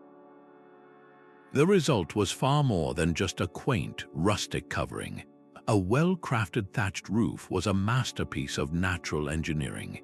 Its thick, overlapping layers created thousands of tiny air pockets, granting it incredible insulating properties that kept homes cool in the summer and remarkably warm in the winter, long before the invention of fiberglass bats or foam board. Unlike modern, impermeable materials, thatch is hygroscopic, meaning it can absorb and release moisture from the air without rotting, allowing the structure beneath to breathe and preventing the dampness and condensation that can plague modern airtight homes. When properly maintained, a thatched roof could easily last 50 years or more, with only the top layer needing periodic replacement. And perhaps most beautifully, these roofs did not impose on the landscape, they emerged from it. A thatched cottage nestled into the countryside appeared as a natural outgrowth of the land, its coloring changing with the seasons, blending seamlessly with the surrounding fields and hedgerows in a perfect visual and ecological harmony. The rhythm of the thatcher's year was dictated by the seasons and the harvest. The best straw came from certain varieties of wheat, like Norfolk reed, which was grown and harvested with roofing specifically in mind. The work itself was highly seasonal, best undertaken in dry weather, with teams of thatchers often moving from village to village like a skilled migratory guild. The knowledge required was immense and holistic. A thatcher needed to understand the properties of different materials, the structural integrity of the roof timbers, and the patterns of wind and rain on a particular hillside. This wisdom was rarely found in books. It was learned through years of apprenticeship, a slow absorption of technique through watching, doing, and making mistakes. It was a culture of craftsmanship where the master's eye was the ultimate measure of quality, ensuring that the secrets of a watertight roof, honed over centuries, were faithfully preserved and passed on. This ancient equilibrium was disrupted by the twin forces of industrialization and economics. The 19th and 20th centuries brought the mass production of alternative roofing materials, slate quarried in vast quantities, clay tiles fired in enormous kilns, and eventually cheap corrugated iron and asphalt shingles. These new options were marketed as modern, fire-resistant, and crucially longer-lasting with minimal upkeep. For a homeowner facing the recurring cost of re-thatching every generation, the appeal of a lifetime slate roof was powerful. The perception grew that thatching was an old-fashioned, high-maintenance relic of a poorer past. Furthermore, the consolidation of farms and the use of combine harvesters, which break and bruise the straw, made the long, strong stems needed for quality thatch harder to come by. The profession, once a common and essential rural craft, steadily retreated, surviving only in areas with a strong tourist trade or a deep commitment to preserving historical aesthetics. Yet, in a fascinating circularity, the very reasons for thatching's decline are now the sources of its revival. In our era of climate change and a yearning for sustainable building practices, the thatcher's ancient art is being re-examined not as a historical curiosity, but as a source of profound wisdom. Modern green architecture champions the very principles that thatching embodies, using locally sourced, renewable, and biodegradable materials, creating superb natural insulation to reduce energy consumption, and designing buildings that work with their environment rather than against it. The thatched roof is the ultimate sustainable roof. Its production requires minimal energy, it has a negligible carbon footprint, and at the end of its long life, its materials simply return to the earth. The contemporary straw bale building movement and the use of other natural fibers for insulation are direct descendants of the Thatcher's philosophy, applying ancient, place-based knowledge to modern ecological challenges. The Thatcher's legacy, therefore, is not frozen in time. It is a living, evolving conversation between past and future. It challenges the modern assumption that newer always means better, reminding us that some of the most advanced solutions are those that have been tested by time. The Thatcher did not fight against nature. They collaborated with it, creating a roof that was alive, breathing, and intimately connected to its local environment. This is not a call to tear off every tile and slate and return to an idealized past, but an invitation to look at the Thatcher's roof with new eyes. It stands as a timeless lesson in humility, resourcefulness, and ecological harmony, a masterclass in how to build a shelter that is not just over the landscape, but truly of it. As the sun rose over the Thames, casting a pale light on the receding tide, a different kind of workforce emerged from the shadows of the city's bridges and wharves. These were the mudlarks, a desperate army of the poor, often children so small and light they could navigate the treacherous river mud without sinking. Their world was the exposed riverbed at low tide, a vast, stinking landscape of sludge and filth that yielded a meager living to those willing to brave its dangers. With bare feet and hands and perhaps a small sack or basket, they would sift through the foul ooze, their eyes trained to spot the glint of metal, the shape of a lost coin, or the dull black lump of a piece of coal. This was urban survival at its most raw, a daily gamble against the river, the cold, and the constant threat of disease, all for the chance to find anything that could be sold for a few pence. The knowledge required for this work was surprisingly sophisticated, a grim science passed down through generations of poverty. A successful mudlark had to be a living almanac of the Thames, understanding its complex tidal patterns intimately. They knew exactly when the water would retreat to reveal the most promising patches of mud, and more importantly, they knew the precise window they had to scavenge before the tide rushed back in, a deadly threat to the slow or the unlucky. They learned the river's secret geography, which bends near an old pier might collect lost nails and scrap iron from a shipyard, which spot downstream from a market might yield dropped coins or spoons, and which area near a coal depot could be scoured for fragments of precious fuel.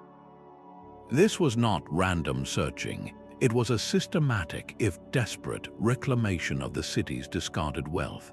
Every piece of copper, every lump of coal, every length of usable rope was a tiny victory. A few more hours of life wrested from the indifference of the river and the society that bordered it. The social hierarchy among these scavengers was stark and heartbreaking. The most successful were often the adults or stronger teenagers who could wade into deeper, more dangerous waters to reach sunken treasures or heavier debris. But the image that most shocked and shamed Victorian society was that of the youngest mudlark's children as young as 5 or 6, shivering in rags, their small bodies caked in mud. For these children, the river was not a playground but a workplace, and their earnings were often crucial to a family's survival. They faced unimaginable hazards. Broken glass and sharp metal hidden in the mud could inflict terrible wounds that led to infection. The polluted water, a cocktail of raw sewage and industrial waste, caused constant illness and skin diseases, and the ever-present risk of being caught by the incoming tide or becoming stuck in the deep, sucking mud meant that every foray onto the banks was a dance. With potential disaster, the slow end of this desperate profession did not come from a sudden wave of charity, but from a combination of evolving social attitudes and practical urban reforms. Journalists and social reformers like Henry Mayhew began to document the lives of the mudlarks and other street people, shocking the middle and upper classes with published accounts that forced a confrontation with the brutal reality of urban poverty. This growing public consciousness helped fuel movements for child labor laws and public education, gradually offering the young a path away from the riverbank. More directly, the development of modern waste management and recycling systems institutionalized the process of reclamation, taking it out of the hands of individual scavengers. Docks were modernized, the river was increasingly embanked with stone, and the once accessible mudflats were buried or built over, physically closing off the mudlark's traditional workspace. Yet the spirit of the mudlark never truly vanished. It was transformed. Today, the term describes a very different pursuit. Hobbyists and history enthusiasts who, with official permits, scour the Thames foreshore not for coal but for fragments of the past. These modern mudlarks use sieves and trowels to uncover everything from Roman pottery shards and medieval pilgrim badges to Tudor clay pipes and Georgian trade tokens. Their finds are meticulously recorded and often donated to museums, contributing valuable pieces to the historical puzzle of London. This modern incarnation is a pursuit of passion and curiosity, a far cry from the grim necessity of its predecessor. But the act itself creates a tangible, physical link across centuries. The modern enthusiast kneeling in the mud to retrieve a piece of history is connected to the starving child who once knelt in the same spot, searching for their next meal. This connection is the mudlark's most powerful legacy. Their story forces us to look at the things we discard and ask what they say about us, and to look at those who are forced to scavenge and ask what our responsibility is to them. It is a poignant reminder that value is not always inherent. Sometimes it is unearthed through desperation or discovered through a curious and empathetic eye. As the quest for medical knowledge intensified in the 18th and 19th centuries, a chilling new profession emerged from the shadows to meet a gruesome demand, one that placed the sanctity of the grave in direct opposition to the advancement of science. The Resurrectionist, or body snatcher, became a macabre necessity in an era of medical enlightenment, operating in the bleak space between a desperate need for anatomical understanding and deep-seated cultural and religious taboos. Medical schools across Europe and America were legally permitted to dissect only the bodies of executed criminals, a supply that fell catastrophically short of the growing number of eager medical students. Into this void stepped the Resurrectionists, men and women who turned grave robbing into a calculated, if grisly, business. Under the cover of moonless nights, they would descend upon fresh burial sites, their work executed with a chilling efficiency that minimized noise and left little trace.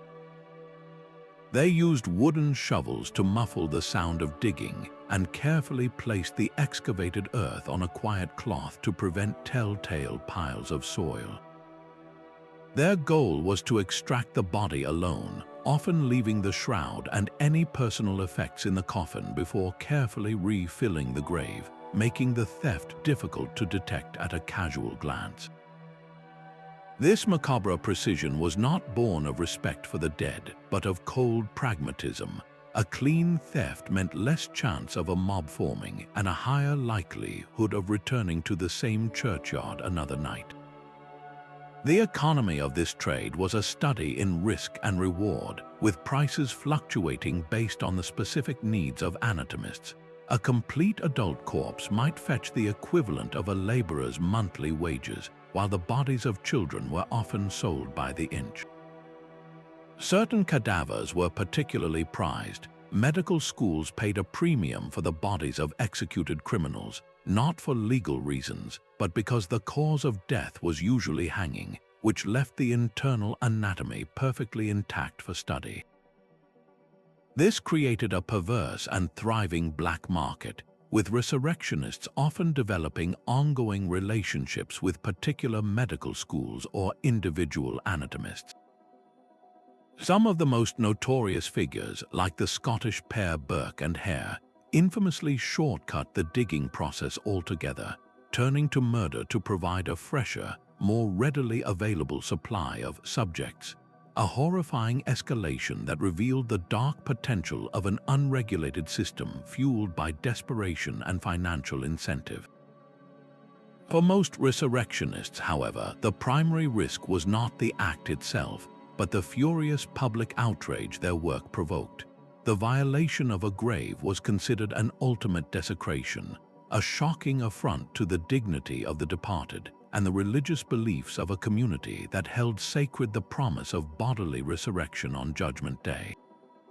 Families would often mount guards over new graves or install heavy iron cages called mortsafes over the burial plots to protect their loved ones from the anatomist's knife, a tangible expression of the profound fear and anger that this trade inspired.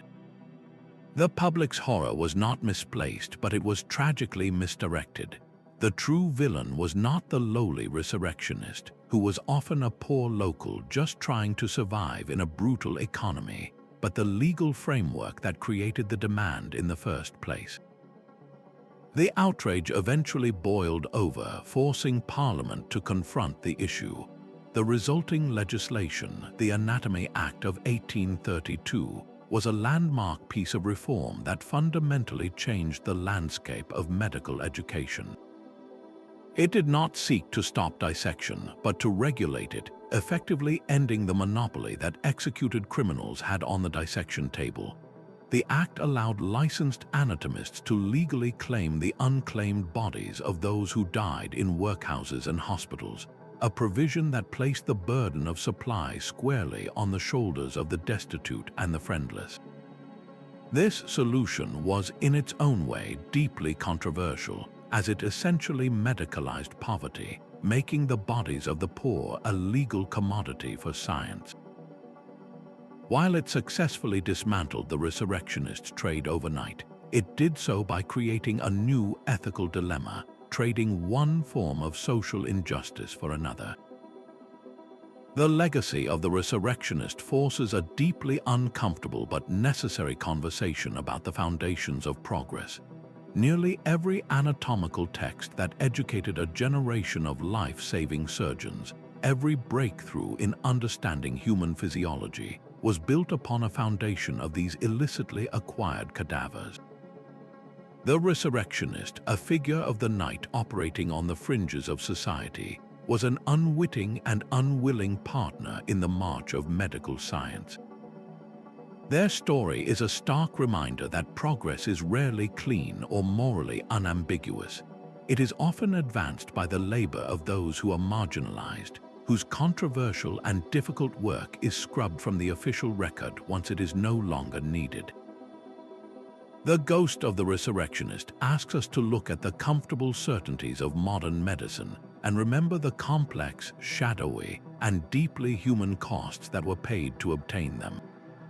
It challenges us to consider who bears the burden for our collective advancement and to ensure that the ethical frameworks we build for future scientific progress are more compassionate and just than those of the past.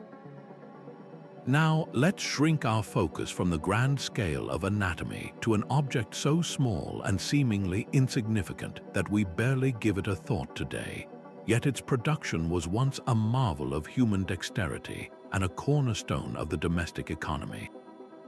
The humble straight pin, a slender piece of wire with a point at one end and a head at the other, was an absolute necessity in every household and workshop. Before zippers and Velcro, before cheap buttons and snaps, pins were the universal fasteners of the pre-industrial world. They held fabric together for the tailor's needle, secured diapers on a baby, fastened a woman's gown, and pinned important documents together.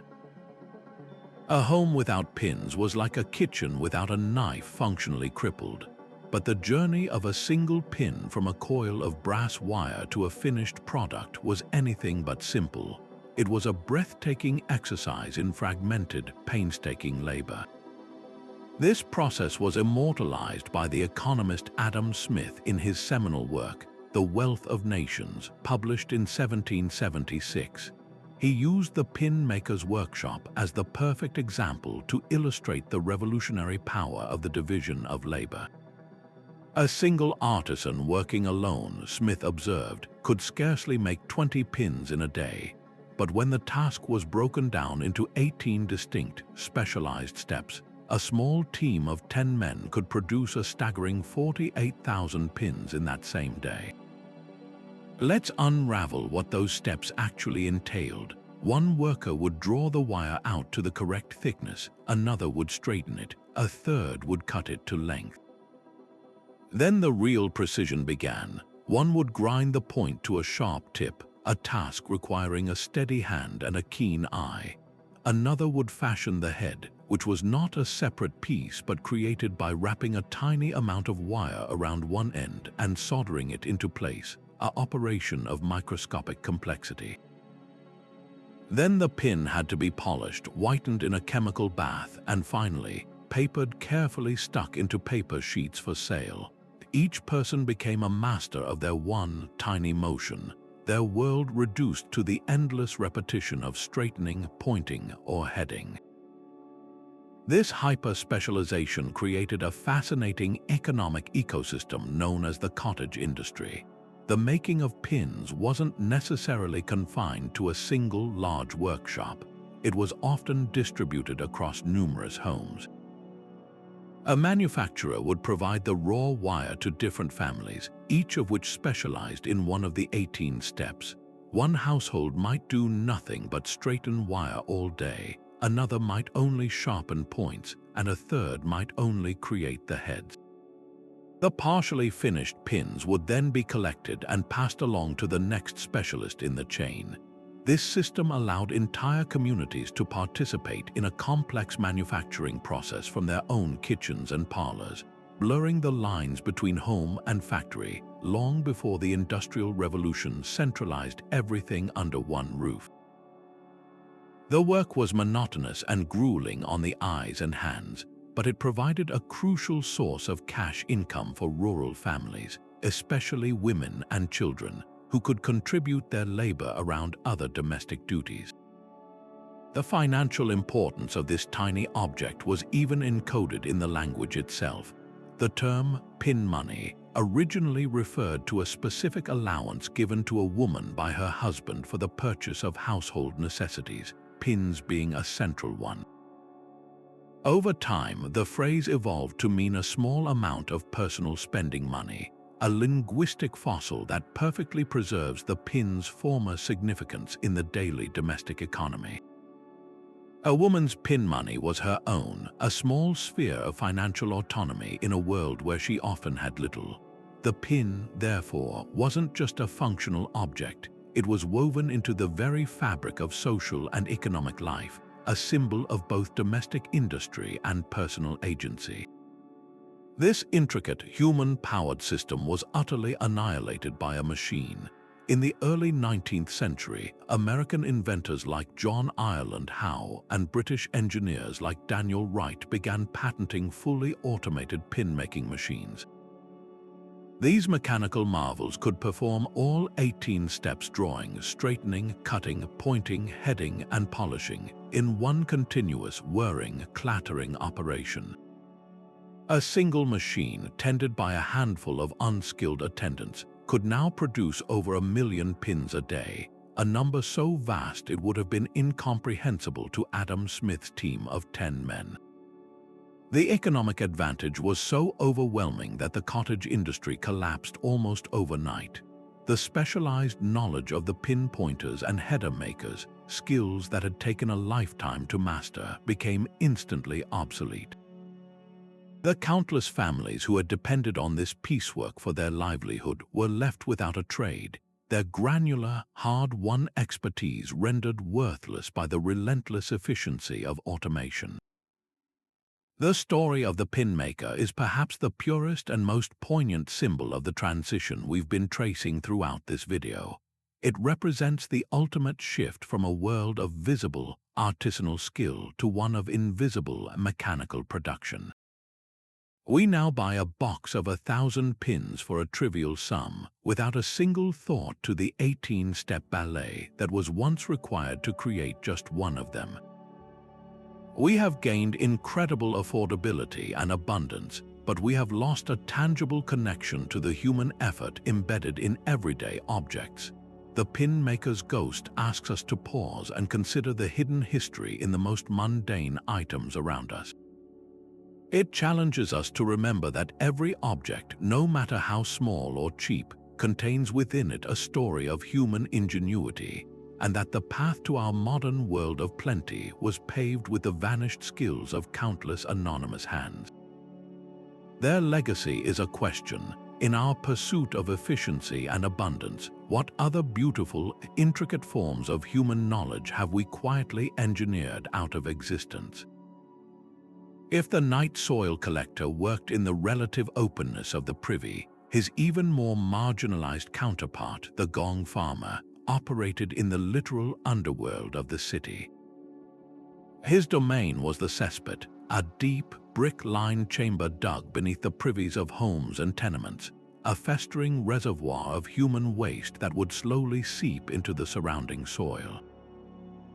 When these pits filled to the brim, a perilous and putrid event occurred. The gong farmer was summoned.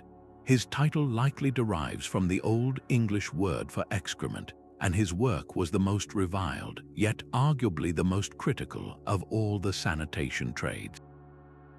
Clad in leather aprons and often working by the flickering light of lanterns to avoid the shame and disgust of the daytime populace, these men would lift the heavy stone cover of the cesspit and descend into the vaporous darkness below. The tools of his trade were as basic as they were brutal: a long-handled shovel and a large bucket.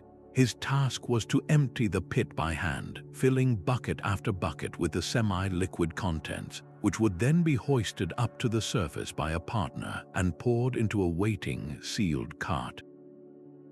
The stench was unimaginable, a physical force that could induce vomiting and was believed by many to carry disease itself, a notion not entirely incorrect given the pathogens festering within.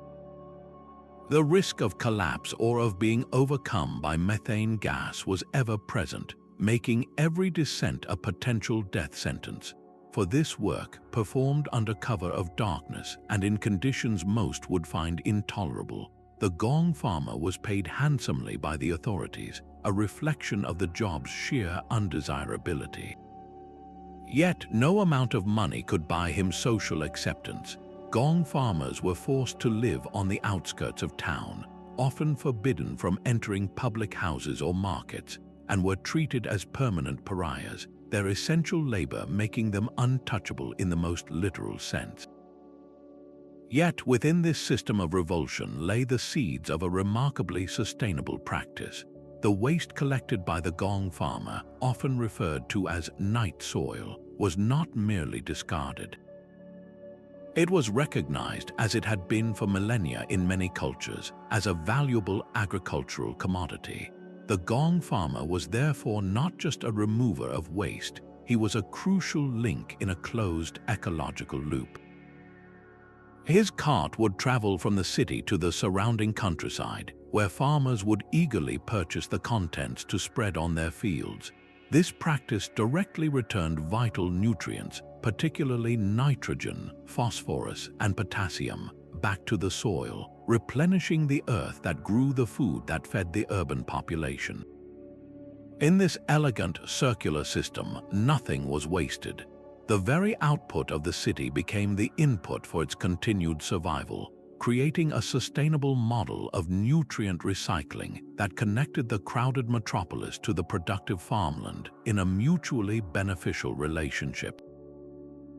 The end of this grueling profession was heralded as one of the great triumphs of the 19th century, the invention and widespread adoption of the modern, water-based sewer system. Pioneered in cities like London to combat the Great Stink and devastating cholera outbreaks, this new technology was nothing short of revolutionary. With the simple flush of a toilet, waste was instantly whisked away through a vast underground network of pipes to be treated at a distant facility. This innovation eradicated the immediate horror of the overflowing cesspit from the urban experience, dramatically reducing waterborne diseases and freeing citizens from the ever-present risk of their own waste. The gong farmer, his leather apron, and his foul-smelling cart were rendered completely obsolete, consigned to the history books as a grim reminder of a filthier past.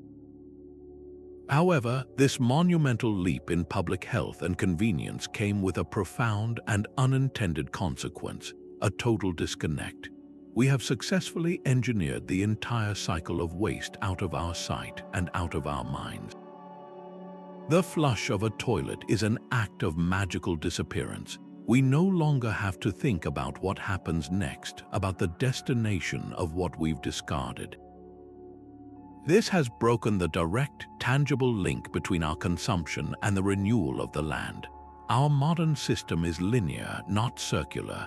We extract resources, we consume them, and we dispose of the waste, often in ways that require enormous amounts of energy, chemicals, and infrastructure to process, or worse, simply dump into landfills and oceans. The legacy of the gong farmer, therefore, is not a call to return to the horrors of the cesspit, but a powerful challenge to our modern relationship with sustainability. He forces us to ask uncomfortable questions about the hidden costs of our cleanliness. In our quest for sanitary perfection, have we created a system that is ultimately unsustainable? The gong farmer's world, for all its brutality and stigma, embodied a principle we are only now, in the face of climate change and resource scarcity, struggling to rediscover: the principle of circularity. He reminds us that true sustainability isn't just about disposing of things cleanly. It's about reimagining waste altogether, seeing it not as a problem to be eliminated, but as a resource to be reintegrated. In that regard, this most maligned of professions was arguably centuries ahead of his time, turning the most basic product of human life into the very foundation for its continuation. His ghost urges us to look beyond the flush and consider how we might close the loop once more, finding modern, humane ways to honor the cycle of decay and renewal that he once maintained with his own hands. While the gong farmer's work was defined by the grim necessities of the body, another artisan's craft elevated human life into the realm of the sublime, giving form to one of our most abstract concepts: time itself. Step into the hushed, focused atmosphere of the clockmaker's workshop, a world governed by a different kind of rhythm. The air here was not filled with the smell of tallow or tanning solutions, but with the faint, clean scent of oiled metal and the quiet, insistent tick-tick-tick of a dozen regulators marking the seconds in imperfect unison. This was a sanctuary of order where chaos was banished by the relentless, predictable logic of gears and springs. The clockmaker's canvas was brass and steel, his brushes were files and lathes, and his masterpiece was not a static object, but a living, breathing machine that measured out the very passage of existence. His work was a breathtaking fusion of the muscular and the microscopic. For a great tower clock, he might be found heaving massive iron castings into place. forging gear wheels as large as cartwheels that would need to drive enormous hands against wind and weather for centuries. Yet, for a delicate lady's watch, his world would shrink to the space between his fingertips, peering through a loop as he painstakingly pivoted a tiny pinion smaller than a grain of rice, its teeth so fine they could barely be seen with the naked eye. This was the clockmaker's true genius, the ability to hold two scales in his mind at once, the monumental and the minuscule, understanding that the grand, public face of time on a church tower was ultimately governed by the flawless interaction of countless tiny, hidden parts. Every component, from the massive mainspring to the tiny escape wheel, had to be fashioned, finished, and fitted with a level of precision that bordered on the obsessive. A miscalculation of 1/1000th of an inch in a gear tooth could throw off the entire mechanism, making a mockery of the very order it was meant to impose. Beyond mere mechanics, the clockmaker was an artist. A timepiece was not just a machine, it was a statement. For a wealthy patron, the case might be a masterpiece of cabinet making inlaid with rare woods, or a sculpted marvel of silver and enamel. The face was a study in clarity and elegance, with hand-painted numerals and intricately pierced hands that swept gracefully over its surface. The clockmaker was often a one-stop shop for these artistic endeavors, or he would collaborate closely with casemakers, engravers, and glaziers, acting as the conductor of an orchestra of craftsmen. A clock was a reflection of its owner's status and taste, and the clockmaker's role was to translate that identity into a functional heirloom. He wasn't just selling a device to tell time, he was selling a piece of furniture, a jewel, a focal point for a room, and a symbol of the owner's sophistication and connection to the modern world. The social impact of this craft is almost impossible to overstate. Before the widespread adoption of accurate timekeeping, daily life was governed by the sun. Work began at dawn and ended at dusk. Appointments were vague promises for mid-morning or afternoon. The clockmaker changed all of that. By placing accurate clocks in church steeples and town squares, he gave the entire community a shared, objective reference point.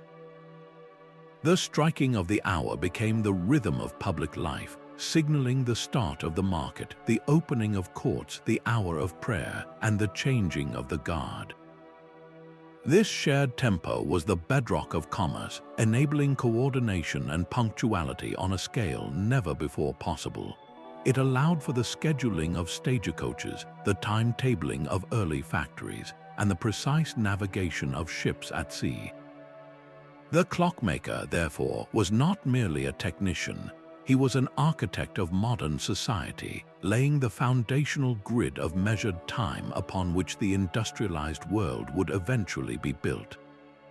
This deeply ingrained culture of maintenance and repair began to fade with the advent of quartz technology in the 1970s. A quartz movement, powered by a battery and regulated by the hyper-accurate vibration of a tiny crystal, contained far fewer moving parts. It was cheaper to produce and exponentially more accurate than all but the most expensive mechanical watches. This was a monumental leap forward in democratizing precision timekeeping. For the first time in history, every person could afford a watch that lost mere seconds a month. But this incredible convenience came with a hidden cultural cost. The quartz movement was not built to be repaired, it was designed to be replaced. When it stopped working, you didn't take it to a craftsman, you threw it away and bought a new one. This shift from a repair culture to a disposable culture severed the long-standing relationship between the owner and the craftsman. The ritual of visiting the clockmaker's shop, of discussing the peculiarities of your watch's behavior, of trusting him with a family heirloom. These small, human interactions were replaced by a transaction at a big box store. The legacy of the clockmaker is not just in the devices he left behind, but in the very mindset he instilled in us. Our modern obsession with efficiency, productivity, and time management is the direct inheritance of the ordered world he helped create.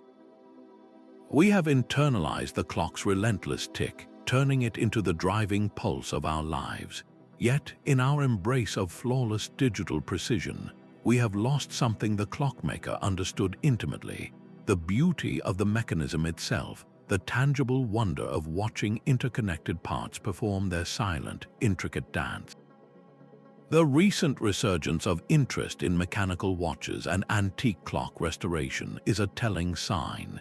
It represents a yearning not for greater accuracy, our phones provide that, but for a reconnection with tangible craftsmanship, with history, and with a more contemplative relationship with time itself.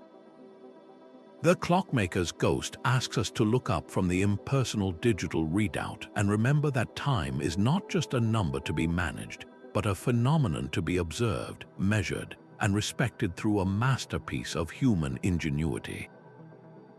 Just as the clockmaker's workshop was a world of quiet precision, the city streets outside were a symphony of sound and motion brought to life by the hawker. This was commerce in its most ancient and human form, a mobile, vocal, and deeply personal exchange that turned every thoroughfare into a bustling, open-air marketplace. The hawker's inventory was as diverse as the city itself, a rolling testament to resourcefulness and opportunity. From a cart, one might find seasonal berries at the peak of ripeness, fresh oysters packed in seaweed, or hot pies wrapped in cloth to keep them warm. From a basket slung over an arm, a vendor might offer ribbons and lace, shoelaces and buttons, or lucky charms and simple toys. And some hawkers sold not goods but services: the knife sharpener with his grinding wheel, the tinker who could mend a pot, or the rat catcher offering his grim but essential expertise.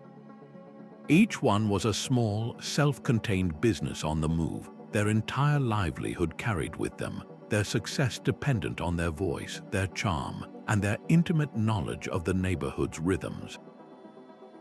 The true signature of the hawker, however, was their cry.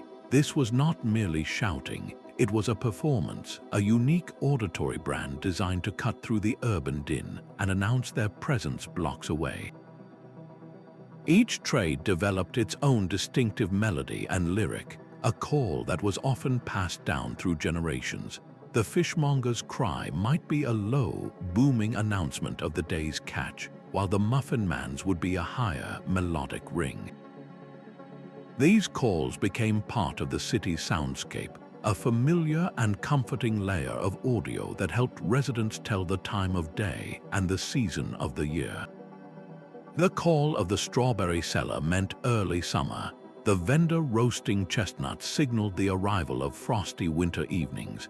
This vocal tapestry created a shared experience, a collective understanding that connected everyone within earshot, from the maid in the basement kitchen to the lady in the drawing room, both pausing at the same recognizable call. Beyond their cries, hawkers built their trade on the powerful foundation of personal relationship. Unlike the anonymous transaction of a modern supermarket, a purchase from a hawker was a social contract. The same vegetable seller would walk the same route week after week, learning that Mrs. O'Brien preferred her tomatoes ripe and that the baker on the corner would always take any leftover greens for his rabbit. This familiarity bred a form of commerce based on trust and reciprocity. Credit was often extended until payday, and a hawker might set aside a special cut of meat or a perfect piece of fruit for a valued customer. For the elderly, the infirm, or mothers with young children, the hawker was not just a convenience, he was a lifeline, bringing the market directly to their door and saving them a difficult journey. He was a source of neighborhood news, a friendly face, and a vital thread in the social fabric, his economic role inseparable from his role as a community member. This vibrant ecosystem faced its greatest threat not from a lack of demand, but from a shift in urban philosophy. As cities modernized in the late 19th and 20th centuries, municipal governments began to prioritize order, hygiene, and traffic flow over traditional street life. Hawkers were increasingly viewed as a nuisance obstructions to the new automobiles clogging the streets and potential threats to public health under emerging sanitation codes. Licensing systems were introduced that were often too expensive for the smallest vendors, and designated market halls, while offering shelter, also fixed vendors in one place and added overhead costs, stripping away the mobile, low-overhead advantage that was the hawker's lifeblood. The final, decisive blow came with the rise of the supermarket, a monument to efficiency and standardization. Why wait for the unpredictable arrival of the apple seller when a brightly lit, climate-controlled store offered 10 different varieties, perfectly waxed and available 24 hours a day? The supermarket promised cleaner food, lower prices, and unparalleled choice, and consumers flocked to it, often without considering what would be lost in the transition from the personal to the impersonal. Yet the spirit of the hawker refused to be entirely extinguished. It has found a way to adapt and re-emerge in forms that speak to our modern desires. The gourmet food truck, with its curated menus and social media presence, is the direct descendant of the hot pie man, bringing restaurant-quality food to the curbside for a fraction of the price. The weekend farmers market recreates the bustling, social atmosphere of the ancient street market, allowing us to once again look the producer in the eye and learn the story behind our food. Even the digital world has its hawkers, with online artisans selling handmade wares directly to customers, using personal stories and direct engagement to build a brand. This persistence reveals a deep and enduring human longing that the most efficient retail system cannot satisfy the desire for a story with our purchase, for a moment of genuine human interaction, and for the simple, unquantifiable joy of discovering something unique from someone who is passionate about what they sell. The hawker's legacy is a reminder that commerce, at its heart, has always been about more than just the exchange of goods for coin. It is about the connection between people, a truth that no amount of convenience can ever completely erase. As the final cries of the hawkers faded with the setting sun, and the city descended into a profound darkness that modern eyes can scarcely comprehend, a new figure emerged from the shadows, not with goods to sell, but with light to offer. The link boy was a flickering beacon in the overwhelming blackness of the pre-industrial night, a living alternative to stumbling through filth-strewn, unmarked alleyways where a wrong step could mean a broken ankle or a confrontation with danger. His entire business was carried in his hand, a torch of pitch-soaked rope or a lantern with a single candle, its flame a precious and saleable commodity. For a penny or two, he would become your personal guide, his small light cutting a fragile, dancing pool of illumination just a few feet ahead, making the invisible visible and the treacherous navigable. This was not a luxury service for anyone without the means to hire a private carriage or a servant to carry a lantern. The link boy was the difference between getting home safely and becoming another victim of the night. These boys were almost always drawn from the most vulnerable segments of society, orphans, runaways, or the children of the destitute, for whom this dangerous work was a last resort for survival. Their own lives were as precarious as the flames they carried, a daily struggle for a few coins that might buy a meal or a spot in a crowded, vermin-infested lodging house. They operated without any formal protection or guild, existing in the economic shadows, reliant on the whims and generosity of their clients. Yet, within this desperate existence, they cultivated a form of gritty expertise that made them invaluable. A skilled link boy knew his territory with an intimate, ground-level knowledge that no city planner could ever match. He knew which alley was a genuine shortcut and which was a dead-end trap. He knew which doorways were occupied by aggressive sleepers and which corners were favored by footpads waiting to rob the unwary. He was an informal guardian, his presence itself a deterrent to crime, and his sharp, young eyes were constantly scanning the darkness ahead for any sign of trouble. In a very real sense, he was selling not just light but local intelligence and a layer of security. The relationship between the link boy and his customer was a tiny, transient contract of trust. A well-to-do gentleman or a merchant closing his shop would hand over a small sum and place his safety in the hands of a ragged child. For the duration of that short journey, their fates were intertwined. The boy had to be trustworthy, leading his client by the most efficient and safe route, while the client, in turn, was expected to pay fairly and not exploit the boy's vulnerability. These brief interactions were microcosms of the city's social contract, a recognition that even in a world of vast inequality, mutual need could create moments of cooperation and compassion. The successful conclusion of the journey, ending with the payment of the coin, was a small victory for both parties. One had earned his survival for another night, and the other had arrived home safely, their paths unlikely to cross again until necessity demanded it. The profession's extinction was not a sudden event but a gradual fading brought about by the democratization of light. The widespread installation of public gas lighting in the 19th century was a revolutionary change, flooding the main thoroughfares with a steady, impersonal glow that banished the deepest shadows where danger lurked.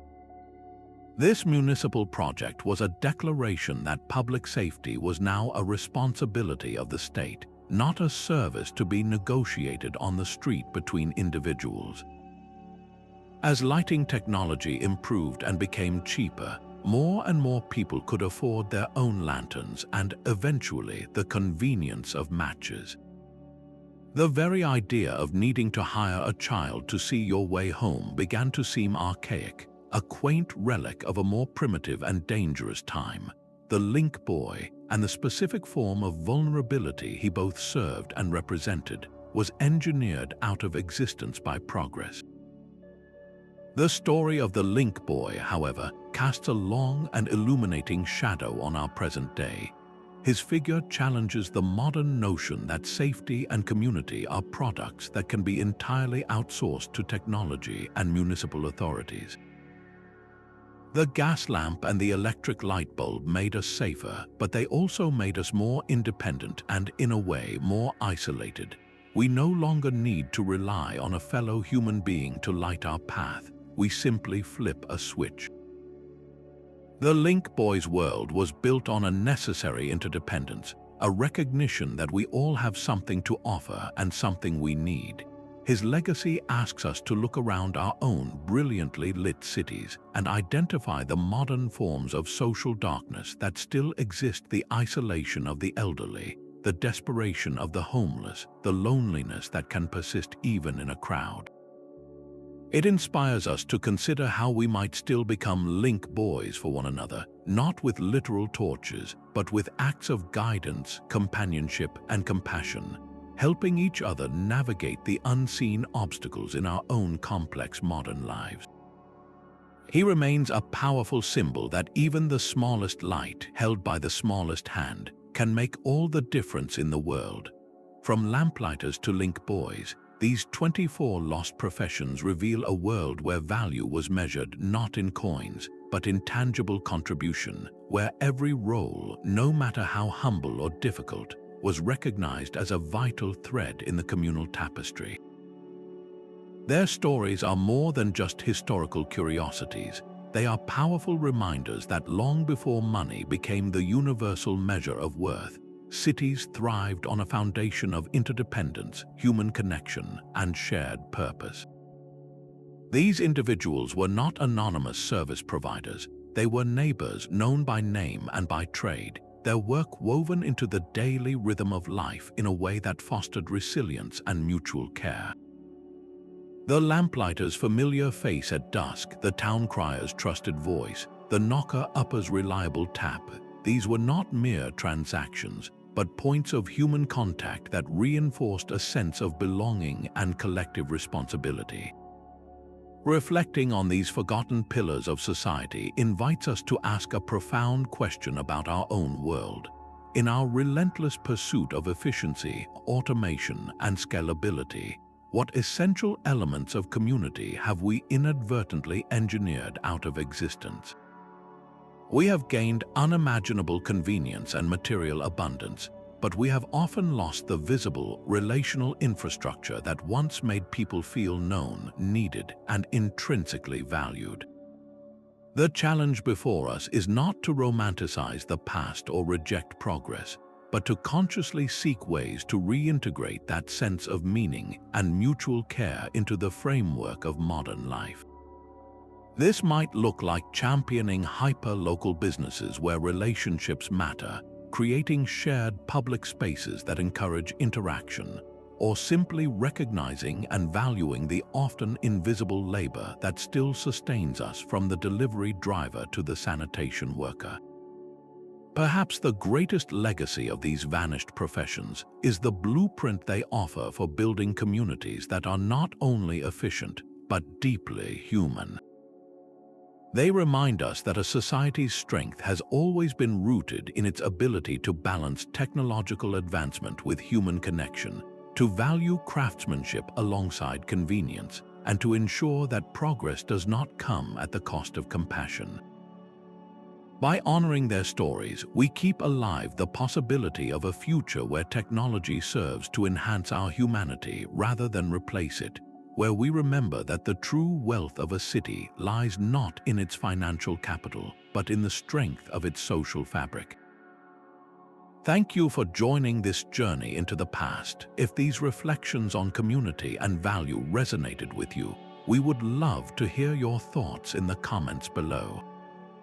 Be sure to subscribe for more explorations into the hidden gems of history that continue to echo in our lives today.